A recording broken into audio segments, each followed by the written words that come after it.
183. Captive audience projected onto the wall. A languid jade beauty with a slim waist and long eyelashes was traversing a labyrinth of crimson coral, her voluptuous figure barely covered by a flimsy seaweed attire. A teenage boy of about 13 years of age was scurrying along as he shouted, "Are you crazy?" Sitting on the sofa near the real changing star, Rain felt like sinking into the earth. As the movie went by, her cheeks slowly turned bright red. The daughter of the Immortal Flame clan, on the contrary, became increasingly more deadpan and devoid of emotion. By now her face was so still that it seemed paralyzed. Rain awkwardly cleared her throat. Come to think of it, the actress they chose does not look like you at all. You are much prettier." Neff's eyes shifted and briefly glanced down. Then she said evenly, "Thank you." After a while she added, "Why would they cast a child to play Sonny? What a strange decision." Only a complete fool could mistake him for a young boy. Rain let out a nervous laugh. Yeah, definitely." She looked away in utter embarrassment and then forced out, "And what is up with that stupid catchphrase? That does not sound like something Sonny would say at all." Changing Star moved, suddenly becoming a little more lively. "Oh no, that actually happened. A lot." The movie, meanwhile, continued. The three sleepers braved the wilderness of the Forgotten Shore and eventually reached the Dark City. The brief moment of liveliness passed, and instead, Changing Star seemed to grow more rigid and cold with each scene. Rain felt so uncomfortable that she could not bring herself to say anything. What kind of idiot directed that stupid movie? Meanwhile, a handsome young man with broad shoulders and a noble bearing appeared on the screen. Rain glanced at Lady Neff's curiously, wondering how much of what was shown about her relationship with the heroic Han Lee Castor was true, and how her apparent relationship with Sonny fit into it. Could it be that there had been an actual love triangle between them? Sadly, she failed to glimpse anything from Changing Star's stoic face. The movie progressed, slowly reaching its culmination. On the wall, the masculine face of the actor playing Sir Castor radiated courage and passion. Holding the grief-stricken jade beauty by the hand, he looked her in the eyes and said with passion, "Should I fall, do not cry for me, my lady. My life does not matter, but yours does. Immortal flame must never be extinguished. As long as it burns, humanity still has hope. The dreamers of the Dark City have hope.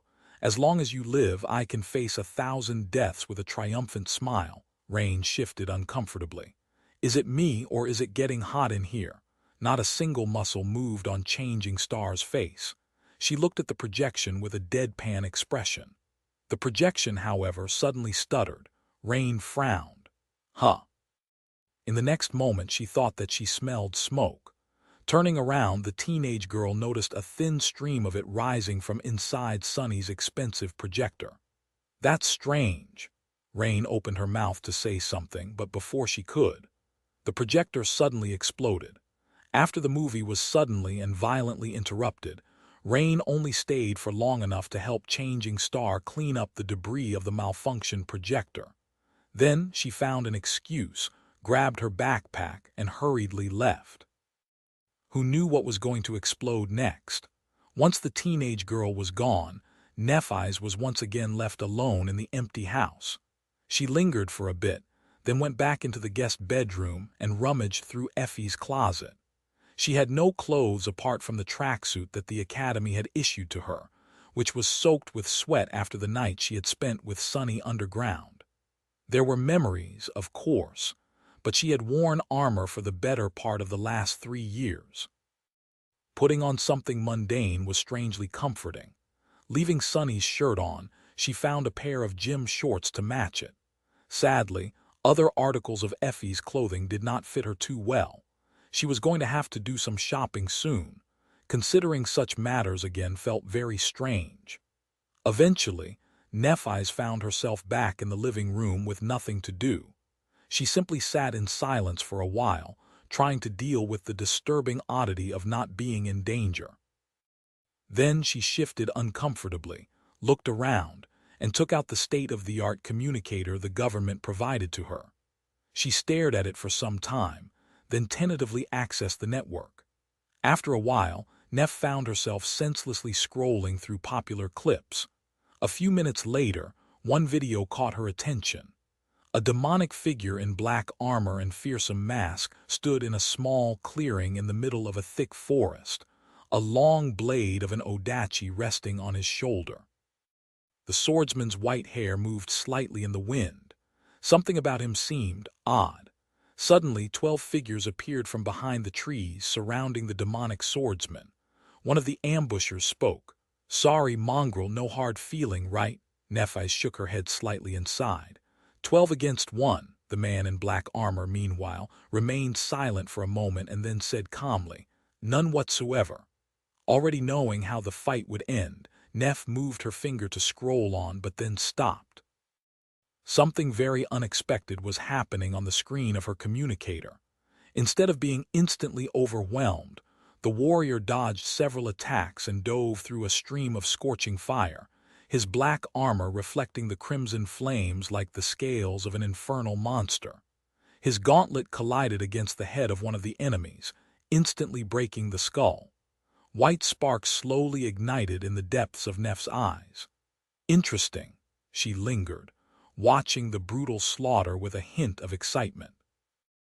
After spending years fighting against overwhelming odds, Nephi's couldn't help but root for the lonesome swordsman. A few seconds later, she was fully engrossed in the video. Remarkable. Chapter 784. Single Hole. The second lecture had turned out to be a challenge for Sonny. Not because he felt unprepared to teach the less experienced awakened, but because all of them were very enthused and full of questions about Changing Star's return. The whole academy was abuzz. "Master Sunless, have you met Lady Changing Star? Is it true? Did she ascend?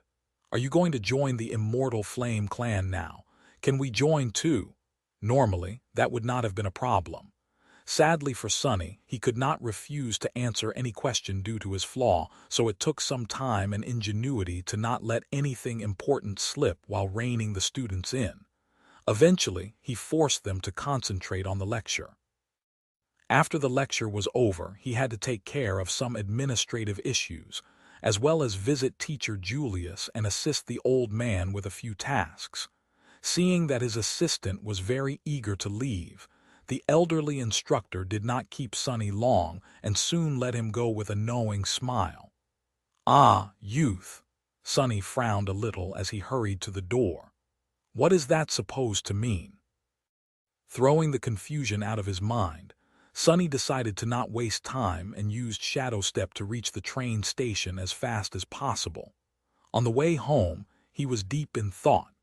After the night of experimenting and exploring their bond, he was very curious what else Nephi's and him could do. As far as Sonny understood it, Shadow Bond made it so that their souls were strangely considered to be two parts of a single whole, at least when applied to the function of their aspects. So, did that mean that he could pull Neph with him through the shadows when using Shadow Step? If he used a charm like Blood Blossom, would its effect be shared to her? If so, would the boost granted to them remain the same or grow twice as weak? He had many questions like that, and answers to them could only be found through further experimentation. Sonny was very excited. Why wouldn't he? He was always resentful of his weakness, and of the fact that stronger awakened or powerful nightmare creatures could snuff out his life without too much trouble. Anything that could grant him more power to defend himself was a boon, and the memory of how powerful he had felt last night was still fresh in his mind.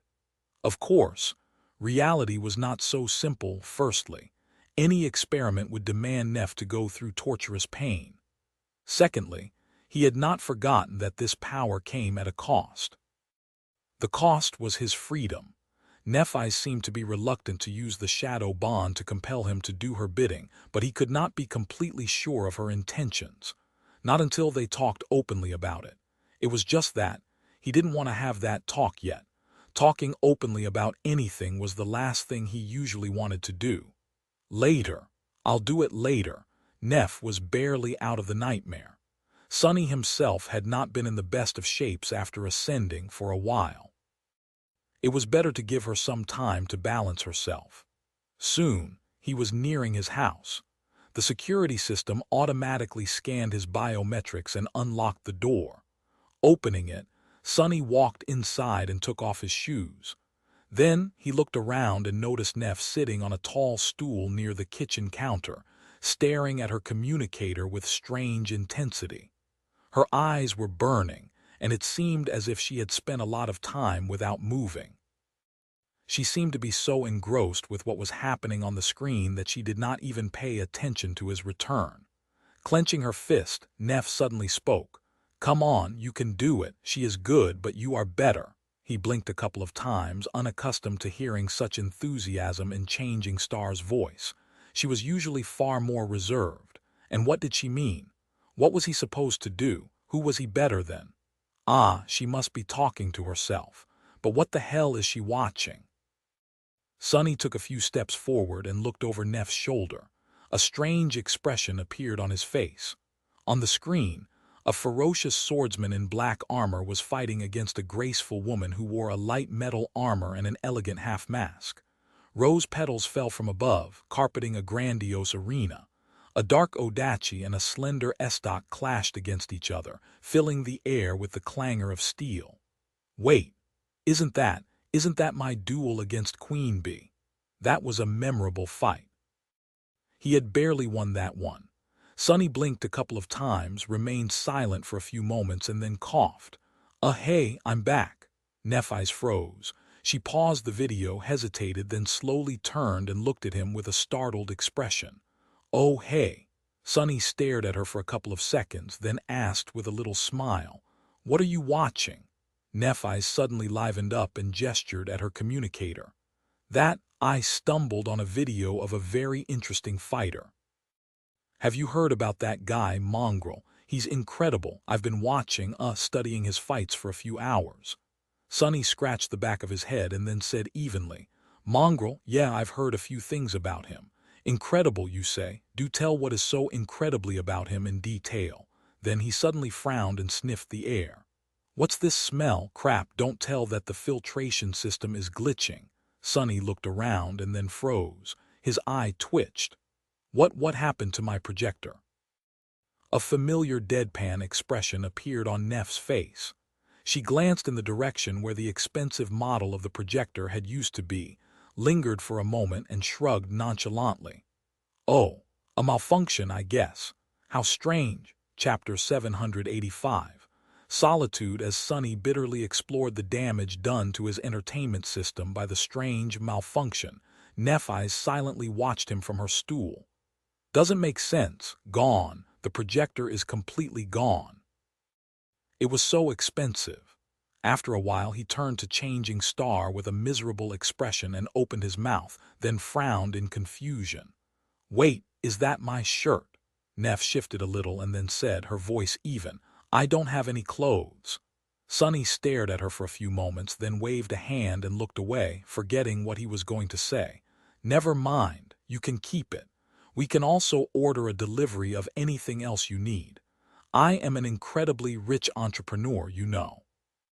He paused, then added with a bit of embarrassment, "Well, I used to be rich anyway. These days I pretty much spend everything on research." She tilted her head a little, then suddenly said, "The girl you're tutoring visited." "What?" Pretending to be nonchalant, Sunny glanced at Neff's and answered in a neutral tone, "Oh, strange. We weren't supposed to have any lessons until a few days from now." Neff remained silent for a few moments, then looked away with a smile. "She is a bright kid. I'm glad you are teaching her." He studied her expression with a frown. "What up with that smile?" Finally, Sunny shrugged. "Well, money is money. My lessons aren't cheap." After that, he sighed, threw the destroyed projector out of his mind, and walked into the kitchen. "Are you hungry? I can cook something up. My culinary skills have improved a lot, you know, as you should have already noticed." It was a strange thing. Back on the forgotten shore, Neff's had always been the one in charge of feeding the cohort. Now their roles seemed to have reversed in more ways than one. She deactivated her communicator and said neutrally, "I could eat, thank you." Then Changing Star frowned slightly and added, "Oh, but I don't have a lot of time. There is a consultation with the government psychiatrist I need to attend shortly. By remote, of course." Sonny stared at her for a while, then shook his head. "This is so weird." Deciding to prepare something that did not demand a lot of time to make, he took out a pack of ramen, some vegetables, a piece of natural meat, and a pair of eggs.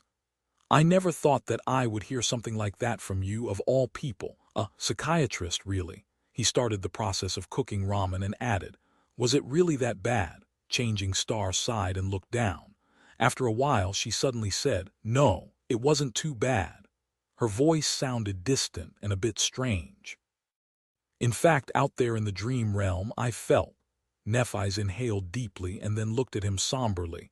"Happy." Sonny almost dropped the cooking pot.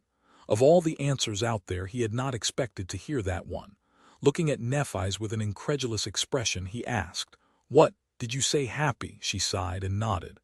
"I know that it sounds strange. And yes, traveling through that hell alone was excruciating, terrible, and hard. Many times I did not think that I would survive. Other times I wanted to die. There was so much pain, so much hunger, so much thirst, so much cold, so much unbearable heat, so much silence." A wistful expression slowly settled on her face. "But it was also so simple, so liberating. All I had to do was walk, fight, kill, survive. There was no space for unnecessary thoughts, no burdens I had to carry, no complicated feelings, no responsibility.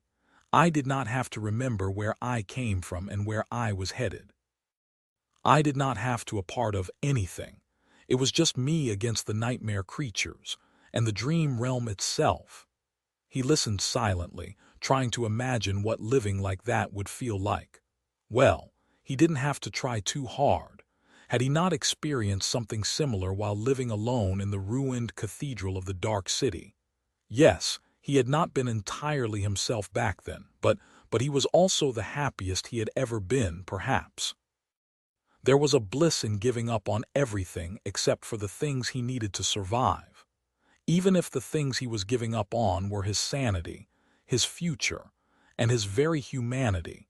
Granted, his isolation had only lasted for several months instead of years, and the environment had not been as dire. What would have happened to him if he had not abandoned the cathedral to join Changing Star's ill-fated crusade? She looked down and added evenly, "I have never felt truly connected to the rest of humanity. I was always a bit of a stranger, I guess. Out there in the dream realm with only nightmare creatures surrounding me, that connection grew even more ethereal.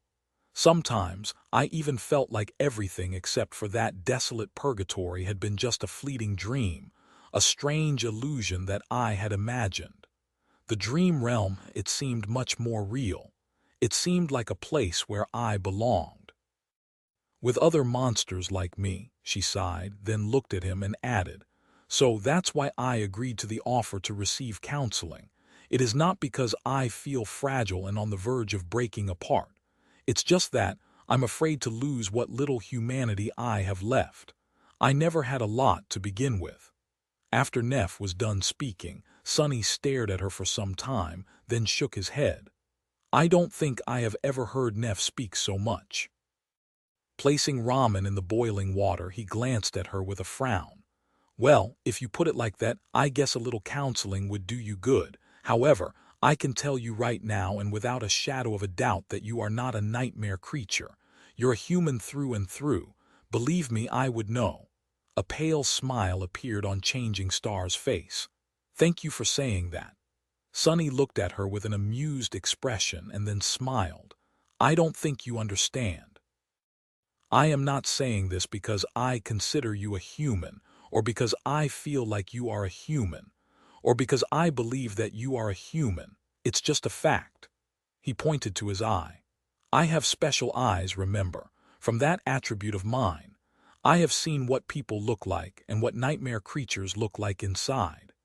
He peered into Neff's soul and grimaced, almost blinded by the brilliant radiance of 5 flaming, incandescent suns that burned inside of it. There was no sign of the vile darkness that dwelled in the souls of the corrupted abominations.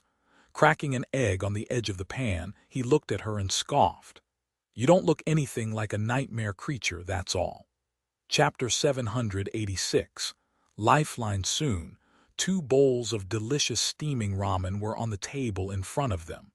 Sonny had never invited anyone to taste his ramen, but he was quite pleased with the result. His past of only eating synth paste seemed so distant that he did not even want to remember it. Both dug in and finished their portions in record time. Sonny drank the last of the fragrant broth and let out a delighted sigh. Nephise acted more reserved, but he could feel that she was very satisfied too. Putting the bowl away, Changing Star smiled slightly and looked at him. A hesitant expression appeared on her face. A few moments later, she suddenly said, "Be that as it may."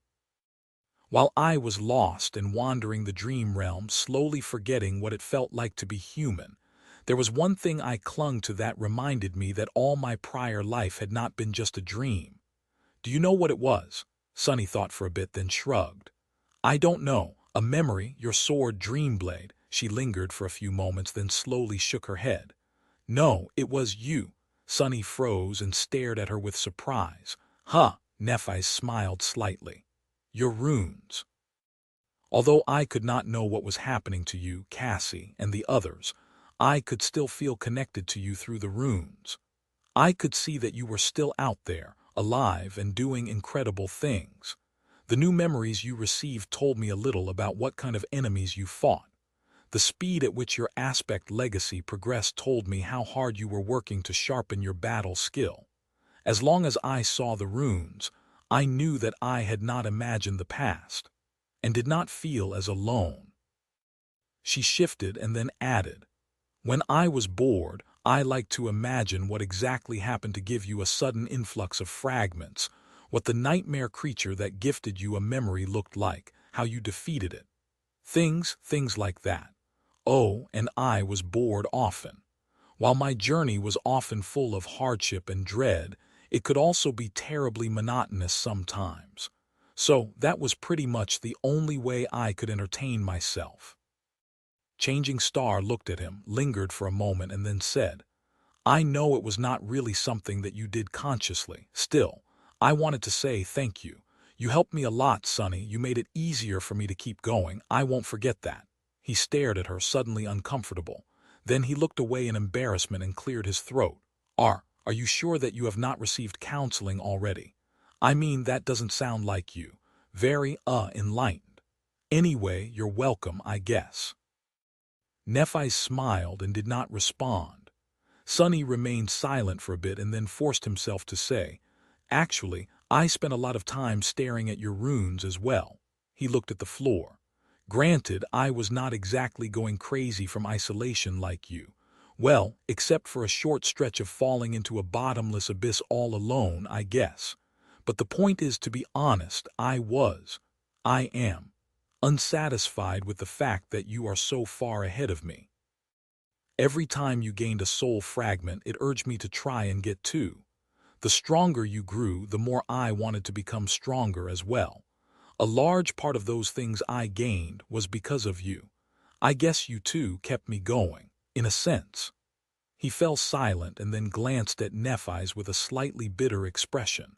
Of course, no matter how hard I tried, I had never managed to catch up to you.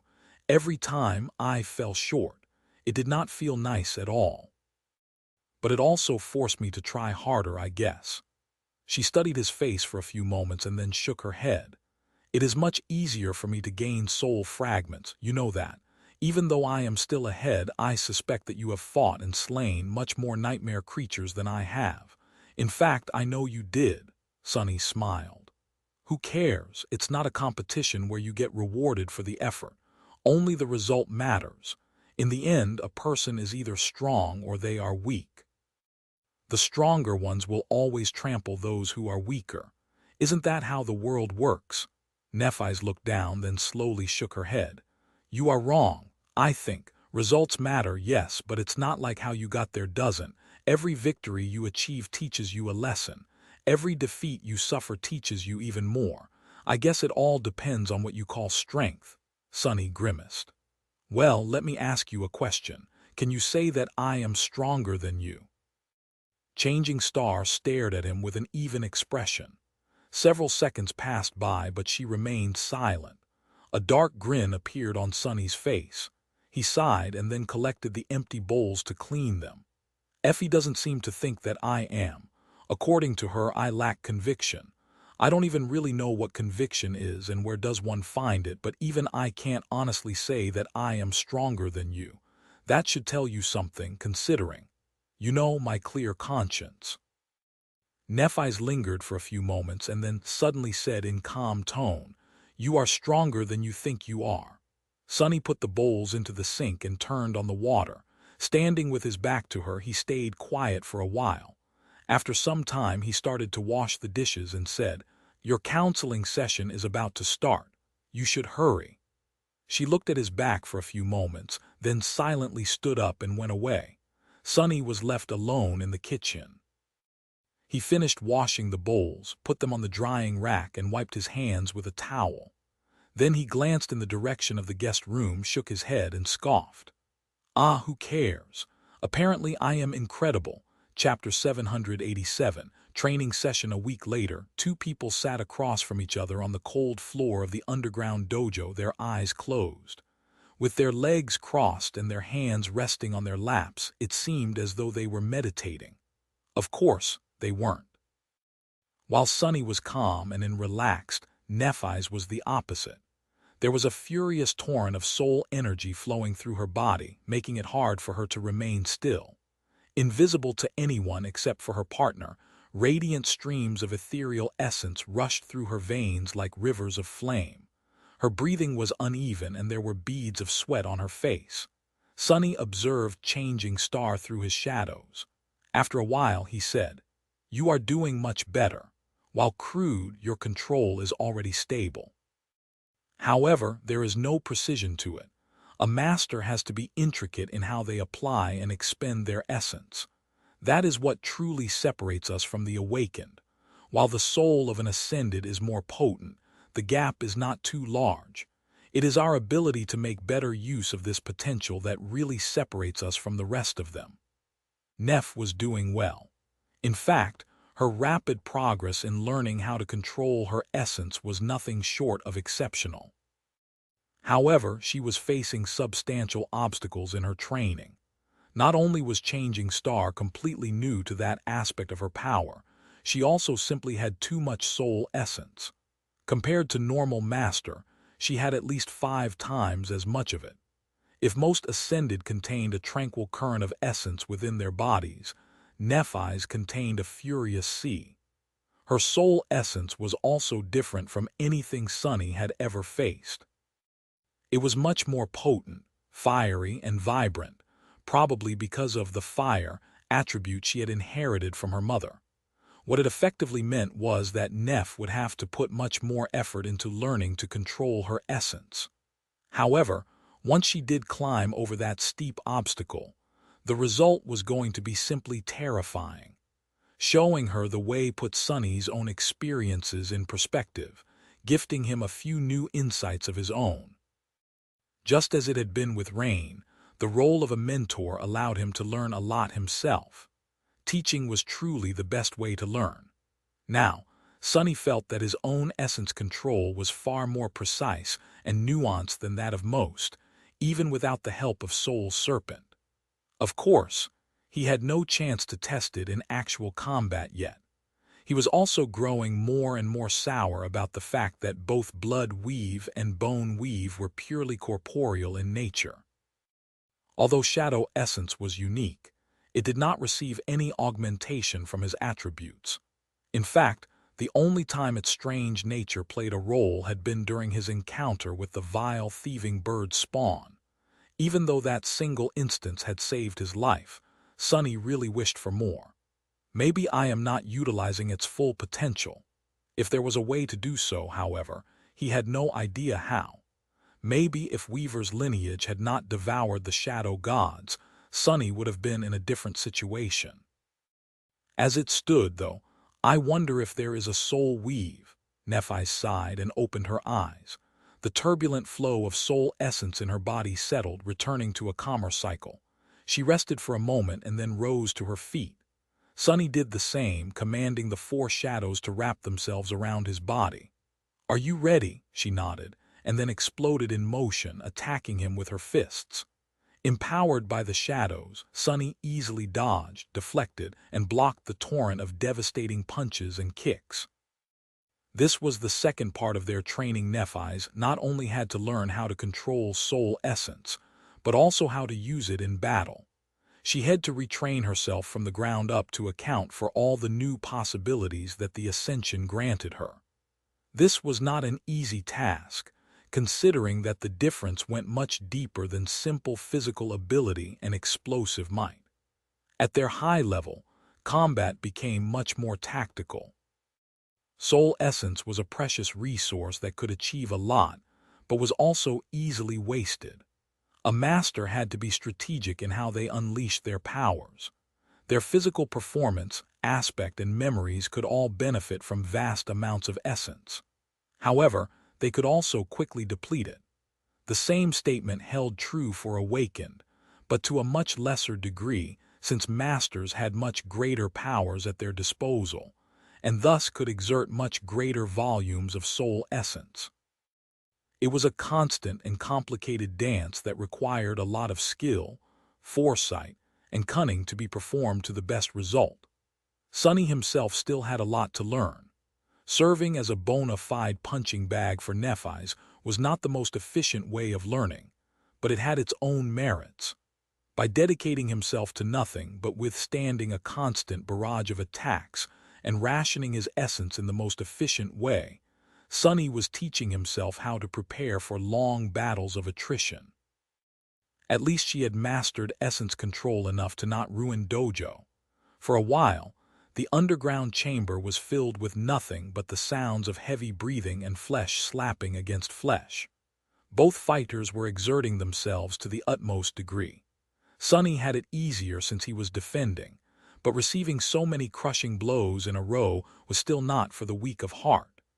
Each of Neff's essence-empowered strikes could have punched through an armored vehicle, after all. If not for the fact that she was not using her flames to augment herself, Sunny's would have been suffering from internal bleeding by now. Having nearly indestructible bones was a big advantage, but it did not make him invincible. Their furious clash lasted until Nephis exhausted most of her essence. Determined to launch one last attack, she stepped closer. Her slender leg whipped forward, threatening to crush Sunny's ribcage. He swiftly turned and caught it in the air, then gently placed it on the ground. That's enough for today. Since this had been their routine for the entirety of the last week, neither said another word. Both fell to the floor, spent and utterly exhausted. Their breathing was hoarse and their clothes were soaked with sweat. Damn, I need a shower, however. The idea of standing up seemed too cruel right now. Sunny turned his head to glance at Nephis and judged that she was in an even more pitiful state. So they simply remained on the floor for a few minutes, laying side by side and trying to catch their breath. After a while, Sunny's communicator suddenly made a sound. Of course, it was not on his person. A clash of such intensity would have quickly destroyed the expensive device, so Sunny had left it on the lid of the Dreamscape pod. Now he faced the necessity to walk all the way to the alcove to retrieve it. Instead, Sunny commanded the Happy Shadow to glide there, turn tangible, pick up the communicator and bring it back. The fool was utterly delighted to oblige anyway, as the shadow gingerly crossed the underground dojo and presented the communicator to Sunny. He glanced at the screen and then sighed. Time to go, Neff. Cassie is on her way. Chapter 788. Cordial invitation. Sunny took a quick shower and went downstairs. By the time he came down, Nephis was just exiting the guest room. She changed from the gym shorts and a tank top that she had been wearing for their practice session and put on some of the clothes they had ordered for her a few days back. Her silver hair was wet, glistening in the rays of sunshine that poured through the windows. Without having to say anything, Sonny went to the kitchen, opened a drawer, and took out a can of grounded coffee. Then he stretched his arm back. By then, Nephi's had already filled a pot with water and placed it into his hand.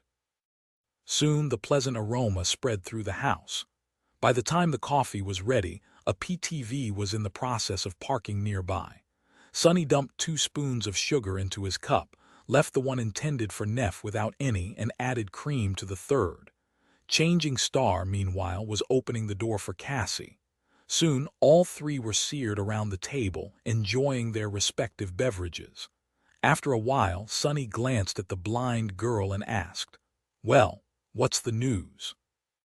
She lingered for a bit, then pushed her cup away and produced 2 flat white squares. Sonny stared at them for a bit, confused. Then he blinked a couple of times. "Is that an envelope?" Indeed, that was what the white squares were. They seemed to be made out of paper, and each had a round piece of red wax attached to it.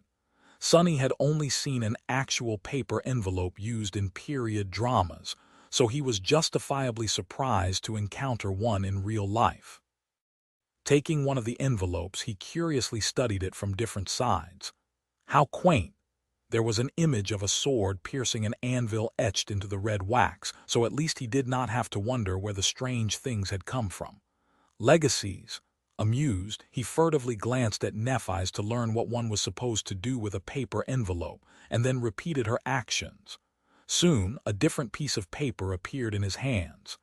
"Master Sunless, you are cordially invited. What is this?" Even more confused than before, he turned to Cassie and raised an eyebrow.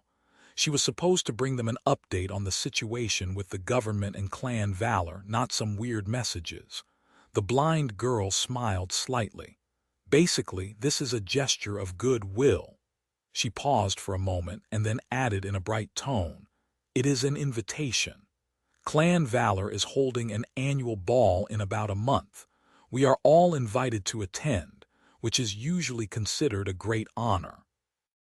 Not every master receives the privilege to brush sides with the most powerful representatives of the great clans and actual saints."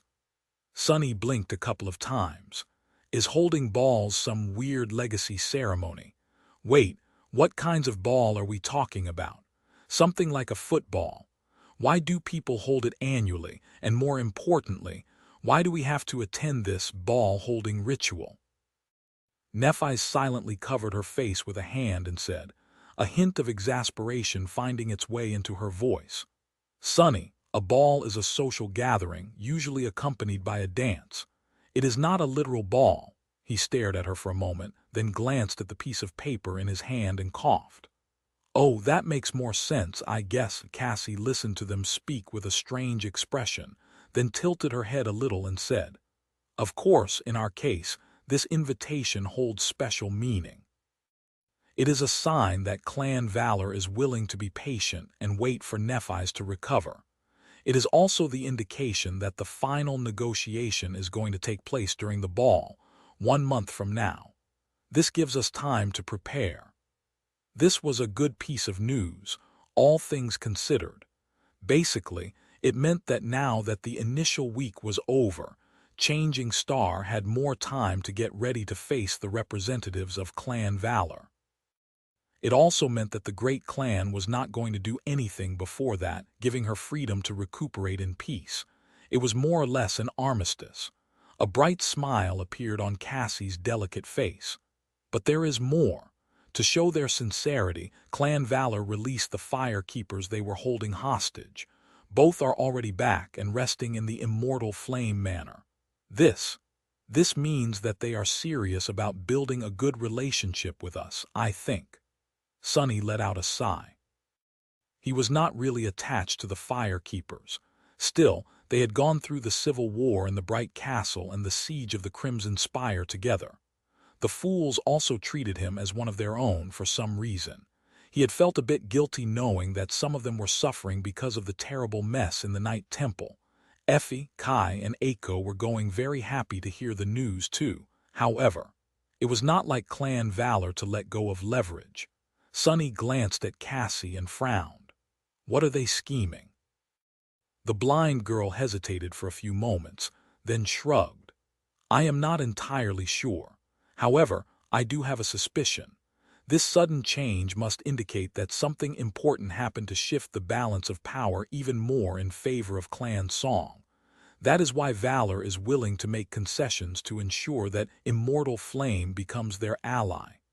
Sunny suddenly felt a strong sense of unease. What could have happened to change the power dynamic between the two great clans so much? He took a sip of his coffee and then asked, "Well, so what now?" Cassie smiled. Now we are free to do anything we want for a month.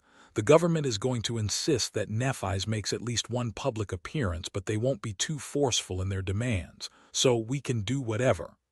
She turned to Changing Star and said, her voice full of warmth, "Neph, how do you feel about finally coming home? We can go to the manor right now, if you're ready."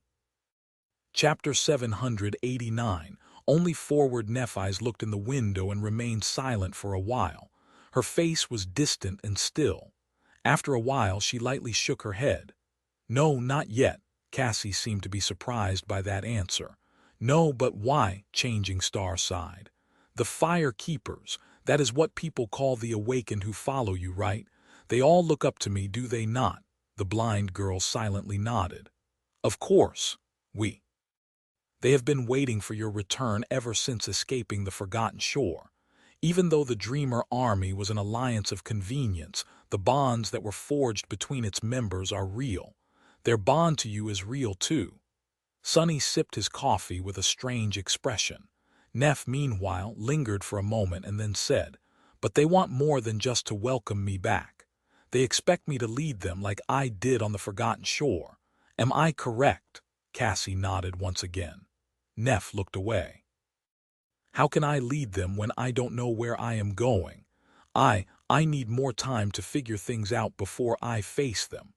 The blind girl remained silent for a while, then sighed. I understand. I think."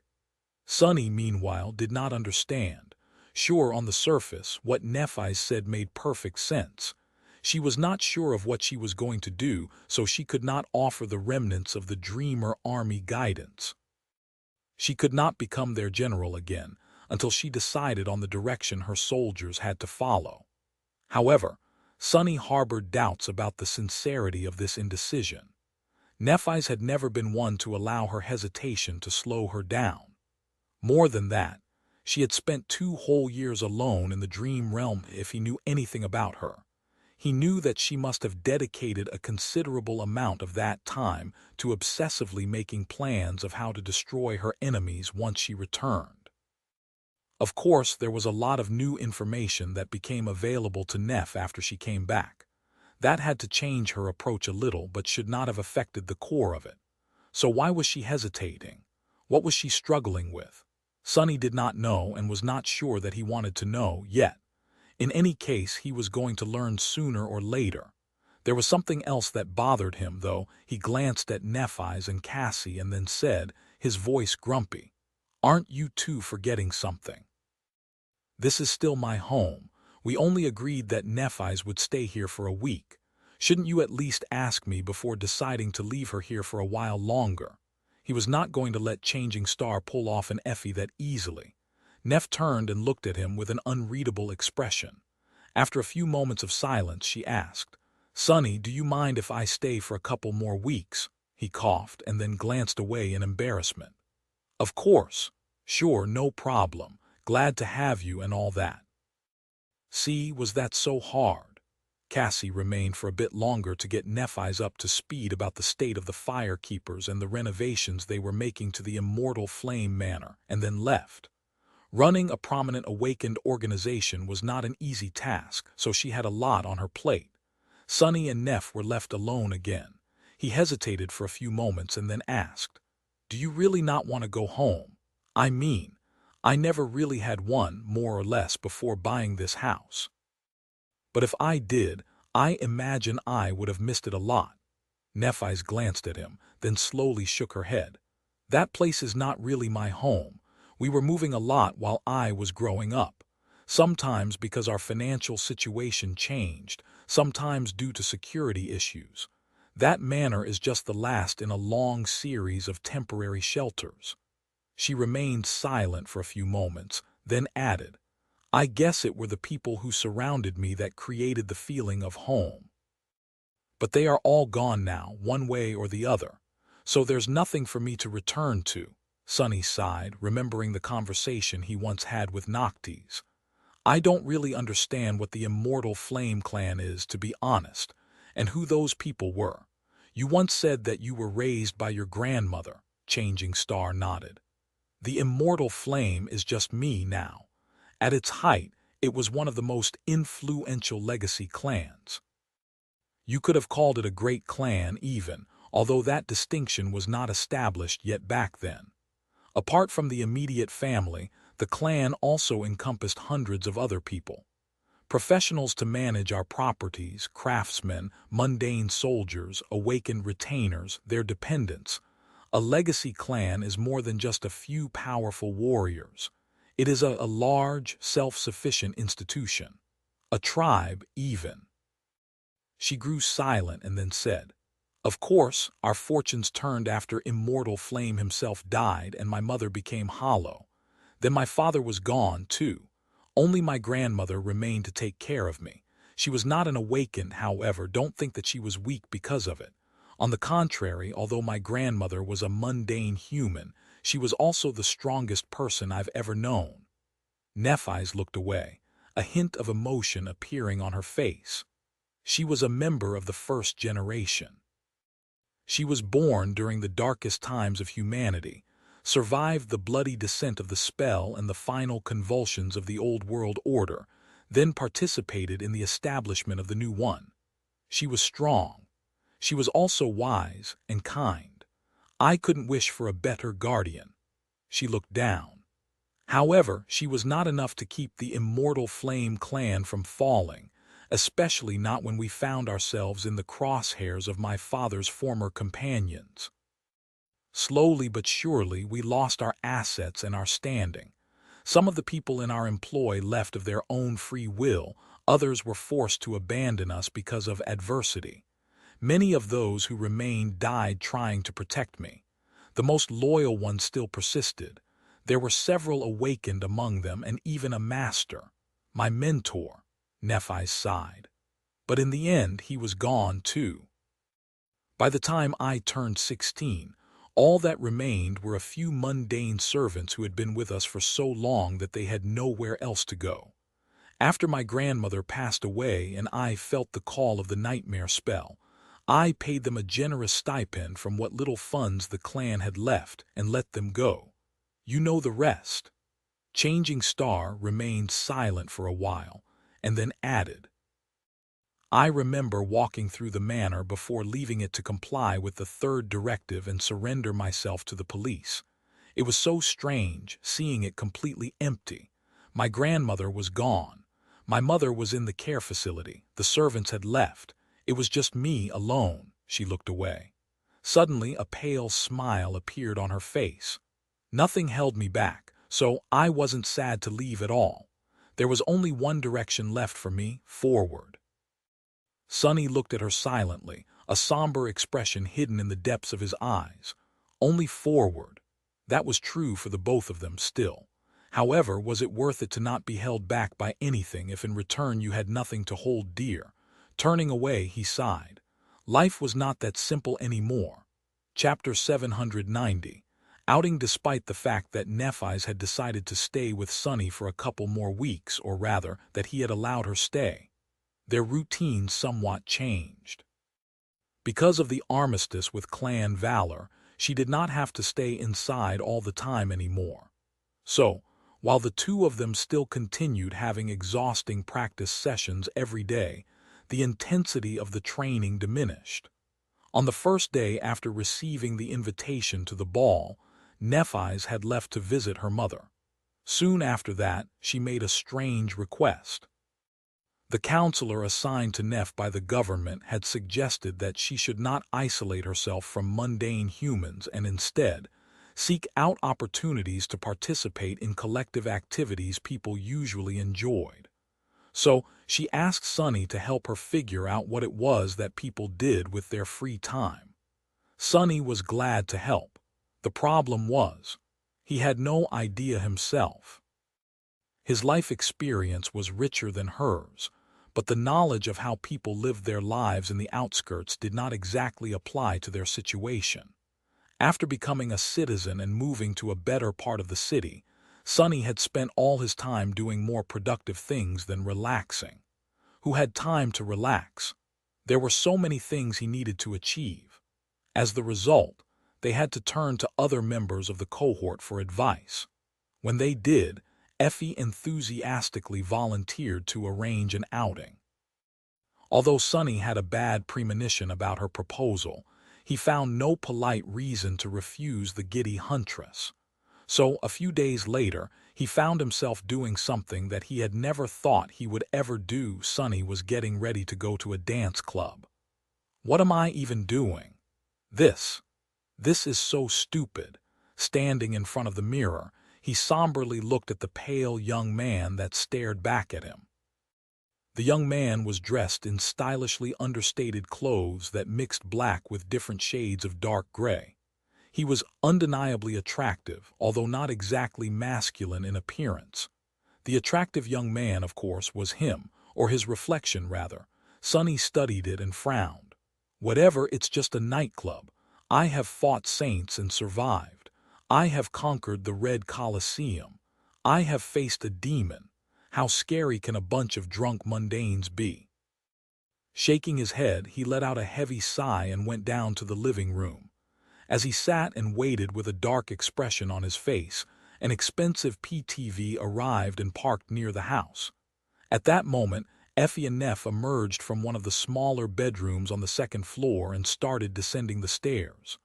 Finally, what took you so? He turned and froze, unable to finish his thought. Standing on the polished steps, Neff looked different. Although she was famous across the world, most people only knew her by name. Very few had actually seen the renowned changing star of the immortal Flame Clan, mostly because she had yet to appear in public after her return from the Dream Realm. However, it was still prudent to mask some of her more recognizable features to avoid being mobbed by an excited crowd. For that reason, Sunny had lent her the autumn leaf. Using the cosmetic memory, Nephis changed the color of her distinct silver hair.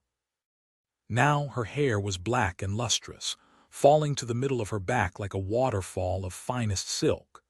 Contrasted against it, her calm gray eyes seemed even more striking. Her ivory skin seemed to glow despite the fact that she was not channeling the radiant white flames. What was more, Effie had been the one who chose and bought the clothes for the two of them to wear today. As the result, Nephis was wearing a vibrant red dress that barely reached the middle of her thigh and left her shoulders bare. She looked stunning. Sunny gulped, then forced himself to look away. A few moments later, he finally was able to say something. That never thought I'd see you in a dress. One day.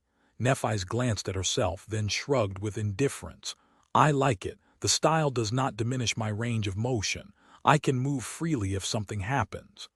Sunny hesitated and then glanced at Effie, who was wearing less flashy clothes, with suspicion. How come you get to wear pants? Effie grinned. Why else? That's because I'm not a princess, doofus, she giggled and then did a spin. What, you don't you think that my ensemble is flattering? It was, maybe even too much so. Not knowing where to put his eyes, Sunny gritted his teeth and forced himself to stare at the wall. This is going to be a long night, he cleared his throat and then said, Yeah, you look nice too. Anyway, we should go. Our ride is already here. Effie giggled again, patted him on the shoulder and headed for the door. Sunny and Nephis followed. Soon, they entered the PTV and greeted the others. After seeing Kai, Sunny's mood improved a bit. At least the former idol seemed to be in his element. Cassie, on the other hand, seemed uneasy. Well, no wonder. A club filled with thundering music was not the best environment for a beautiful, blind girl to be in. Of course, anyone who got the wrong idea was bound to learn that they made a giant mistake by approaching her with ill intent. Kai smiled at him from the driver's seat. "Sonny, you look great." Then he turned to Nephi's and Effie and smiled even wider, almost blinding them with his dazzling grin. "But not as great as the ladies do, of course." Sonny rolled his eyes.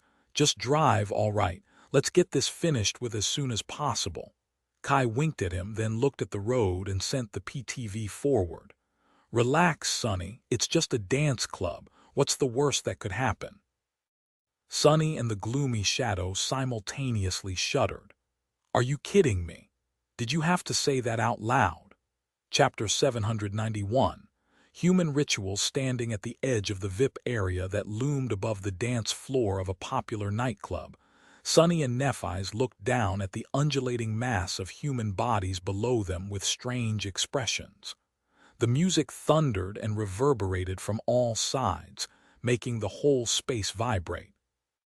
The darkness was filled with flashes of light and glowing figures of elaborate moving projections. People were having the time of their lives. The club Effie had brought them to was an exclusive and luxurious establishment that only the members of the elite classes of human society could visit. The amount of credits being spent every minute on exotic alcoholic beverages and legal stimulants was nothing short of astronomical. The value of designer clothes, cutting-edge tech accessories, and precious jewelry present in the dance hall was almost revolting. The bestial excitement permeating the air was almost palpable. Staring at the mass of dancing humans in bewilderment, Sonny shook his head. What a strange ritual. Nephi's turned her head slightly and raised an eyebrow. "I know, right."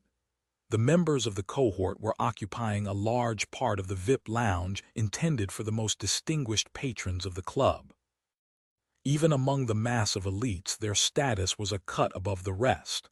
Kai and Cassie were enjoying something called champagne at the table, while the other three moved to the edge to take a look at the main hall of the club. Changing Star peered at the dancing crowd and frowned. "Their behavior doesn't make any sense." Sonny nodded in solidarity. "Indeed." After a while, he added, "They're not even dancing, they're just rhythmically gyrating their bodies." It also appears that the proximity at which one is allowed to gyrate his or her body to other participants is representative of their desirability. Anyway, they all look incredibly stupid. Nephi's tilted her head a little. "It is not that simple, I think. This strange dynamic actually seems to be very nuanced. Just look at the women. They seem to be using their looks, physical coordination, and agility in order to attract the men. However, once men are attracted, the women act as if they are disinterested. Most of the time they truly are. Other times it is just a signal for the men to try harder." She grew silent, and then added with slight confusion, "The most startling part is that all this information, including the complicated evaluations based on obscure parameters and much more, is communicated absolutely nonverbally, and in a way that both men and women somehow seem to understand while chaotically jerking their bodies. It is like they all develop telepathic abilities." Sonny scowled. "Anyway, these gyrations are clearly meant to illustrate one's high value as a romantic partner. And that is what this dance is, a venue for the dancers to seek out physically desirable partners. However, everyone acts as if it's not. In fact, most of these people are pretending that the exact opposite is true." He rubbed his chin. "As if showing interest is in itself an admission of inadequacy and undesirability. Those who do manage to find partners do it through a series of obscure hints and silent signals. This is so inefficient. Why can't people just honestly state their goals and desires? They are all pursuing the same result anyway." Changing Star nodded thoughtfully. Effie, who was leaning on the railing near them, stared at the two of them with a perplexed expression. Then the huntress slowly shook her head. "You are both idiots, you know that." Sonny and Nephi's looked at her with surprise, their movement almost simultaneous. "What? Why, is this analysis wrong?" Effie let out an exasperated sigh. "They are just having fun." "Gods, don't you know what fun is? Believe it or not, it's just pleasurable to let loose and move your body to loud music sometimes.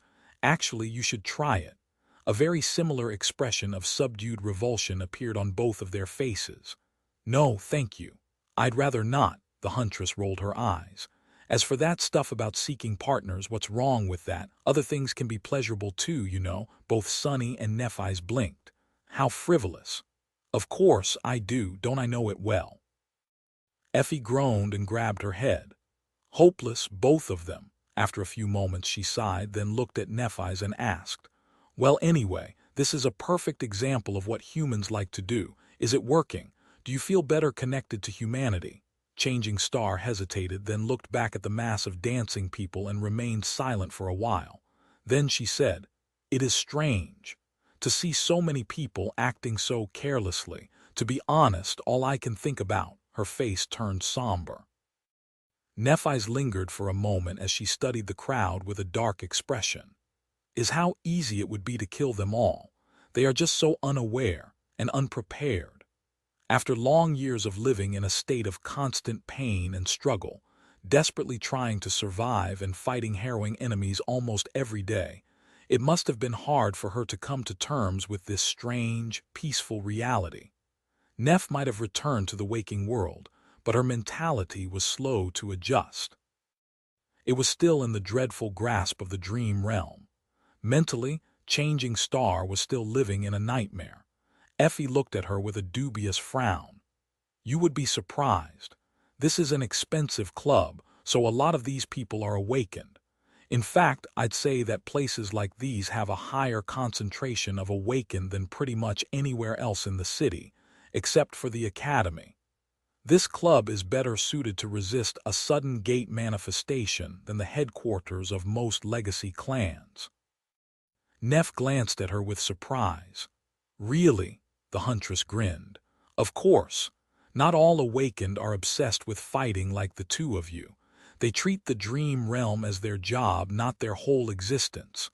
While they sleep, they perform their duties, man the walls, fight the attacking nightmare creatures, maintain their citadels, and so on. When they wake up, they go about their actual lives." Chapter 792. Blind Spot. Effie smiled, then gestured at the dancing crowd and added, "After they return from the dream realm, most awakened spend at least a part of their day training to raise their usefulness to the citadel and increase their chances of survival. Some have important jobs to perform in the waking world as well. Our infrastructure runs on spell tech after all." She shook her head. "But other than that, here's plenty of time to live and have fun. It doesn't have to be all work, without stop. Some might even say that not having any other interests is detrimental." The huntress looked at them and shrugged. "I mean, how can you be motivated to fight for this world if you never experience all the nice things that it has to offer? Maybe that is why your counselor told you to participate in mundane human activities, Neff. Awakened and especially masters like us need to anchor ourselves to humanity somehow. But there's no gateways here." Sunny took a sniff of the strange sparkling liquid in his glass, then carefully tasted it. This champagne, or whatever it was called, was way too expensive for him to pass the chance of getting his money's worth out of it. Well, he wasn't paying today, but still. It was a matter of principle. Of course, Sunny had sworn off alcohol, but with him being a master now, there was no way for him to get drunk unless he wanted to. Not because of mundane drinks like this one, anyway. Unless he consciously willed otherwise, his body was going to treat alcohol as a weak poison and resist it. Tastes sweet, but also bitter. Very refreshing, though. How strange. Effie's words made him thoughtful. She was not entirely wrong. Sunny himself felt a bit ambivalent about the waking world, which had not been kind to him in the past. He only liked it better than the dream realm because it was safer and had nice things, like delicious food, comfortable furniture, and network dramas. Also, rain was here. But what if an awakened was indifferent to all those things? Would they even feel compelled to do anything to protect the waking world? What was going to stop them from abandoning the mundane completely after they became a master or a saint, or a sovereign? Nephi's, meanwhile, continued to study the dance hall. After a while, she said, "There might be many awakened here, but how prepared are they to fight against a flood of nightmare creatures? It takes a lot of courage to face an opening gate. Out of those who are courageous, how many are competent enough to make a difference? Not everyone is like Mongrel. Very few can stand their ground and fight." Effie gave her a strange look. "Huh, have you been watching a lot of videos on the network, Princess? You are quoting Mongrel now." Changing Star shrugged. "I just find him admirable." The huntress suddenly grinned and said in a conspiratorial tone, "Neff, do you maybe have a crush on Lord Mongrel?" Sonny almost spat out his champagne. He turned slightly and threw a murderous glance at Effie. Nephi's, however, remained nonchalant. She showed no reaction and simply said, "I just appreciate his skill and his integrity. At first, I was merely attracted by how beautiful his swordsmanship is. Flowing, unpredictable, supremely adaptable. I watched a few of his duels as well as his performances in the Dream Tournament. His dedication, versatility, and domineering attitude left a deep impression on me." Changing Star shook her head. "But those were just games. It was only when I stumbled on a clip of Mongrel single-handedly stalling several waves of nightmare creatures in front of a gate that I truly grew to appreciate his character. In my opinion, he is what a true awakened should strive to be. Someone who is not resigned to bowing down to the spell and is determined to resist it instead. His will, mastery of combat, and wisdom are commendable. It warms my heart to know that there are warriors like him out there." Sonny gripped his glass and forced out an awkward smile. "Hey, let's not go overboard about that Mongrel guy, shall we? He's not that great. I mean, he was not really alone at that gate. There were other awakened helping him. As for all that wisdom stuff, I am willing to bet that he did not mean any of the crap he said." Nephi's looked at him with surprise. "I disagree. I think that Mongrel deserves all the praise. He is truly remarkable." Effie, meanwhile, were looking at them with a grin. Sonny suddenly got a bad feeling. Before he could say something, however, the huntress leaned forward and whispered into Neff's ear. "You do know that Sonny is Mongrel, right?" Sonny choked on his champagne. The exquisite glass cracked slightly in his hand. Neph's froze. Her face remained still as ever. However, despite the dim lighting of the nightclub, he could swear there was a hint of pink slowly appearing on her cheeks. Was she blushing? "Damned Effie, I'll kill her." Changing Star remained silent for a while, then said in her usual even tone, "Of course, I definitely knew that." She straightened her back and then added, "I was just commenting on his perceived accomplishments. Now, if you'll excuse me, I need to visit the restroom." She glanced at Sonny and Effie with a deadpan expression, then turned around and walked away. Her pace was calm and steady, not rushed at all. Effie waited for a few moments, then threw her head back and exploded in laughter. "Oh gods, doesn't make any sense. So inefficient, I can't with these two." Sonny glared at her with murder in his eyes. He remained silent for a few moments, then said softly, "Hey, Effie." She looked at him with a wide grin. "What doofus?" He sighed, then rotated his shoulders a few times. "Do you have a will?" The huntress blinked a couple of times. "Sure, I made one before the second nightmare." "Why?" Sonny looked at her and smiled politely. "Oh, no reason. No reason at all." Chapter 793. Memories of the future. Effie wisely chose that moment to disappear and join the dancing crowd below. Sonny ground his teeth for a few moments, then shook his head and walked to the table, landing on a luxurious lounge chair with a sigh. Kai briefly glanced at him and smiled. "Where are Effie and Lady Nephi's?" Sonny stared at him for a few moments, then looked away. "Effie went to dance. Neff is in the bathroom. Also, will you cut it out with the lady stuff? The two of you spent months traversing the Forgotten Shore together back when we were returning from the Hollow Mountains. She is also younger than you. That is more than enough to drop the formalities, don't you think?" The archer coughed. "Oh, well, I'll try." He didn't sound very convincing, forcing Sonny to roll his eyes. "Anyway, what do we have here?" At some point, A waiter had entered the lounge and placed a tray of various foods on the table. While trying very hard not to throw reverent looks at the distinguished guests, knowing that there would be no chance for him to taste anything once Effie returned, Sonny used the opportunity to try a few. As he chewed on a piece of cheese that had been dipped into a sweet, viscous amber liquid, Sonny smiled in delight and asked, "Wow, what's that sugary syrup?" Cassie turned to him, then smelled the air. I think it's honey." Sonny blinked a couple of times. The word was familiar, but he usually heard it used as a term of endearment. Who knew that it had actually come from something this delicious? "What is honey, though?" The blind girl tilted her head a little, then said with a bit of surprise in her voice, "Well, it is. A sort of liquid that special insects produce by ingesting and regurgitating floral nectar, I guess."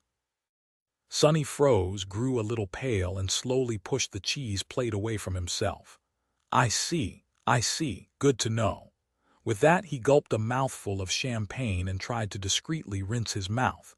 Sonny was never picky about his food. He had even sustained himself on raw, rotting mimic meat for an entire month once, but even he had his limits. Damned rich people, what are they going to come up with next? Soon, Nephis returned. She was acting as if nothing had happened, and her face was perfectly composed. However, there was a hint of confusion in her eyes. As she sat down, Kai hesitated for a moment and then said, "You seem concerned. Did anything happen?" Nephis. Changing Star paid no attention to the lack of lady and simply shook her head. "Nothing. I just overheard a bit of a strange conversation on my way back. Apparently, there is a little snack here in the VIP lounge that those women would want to taste. Odd. Why wouldn't they just order it themselves?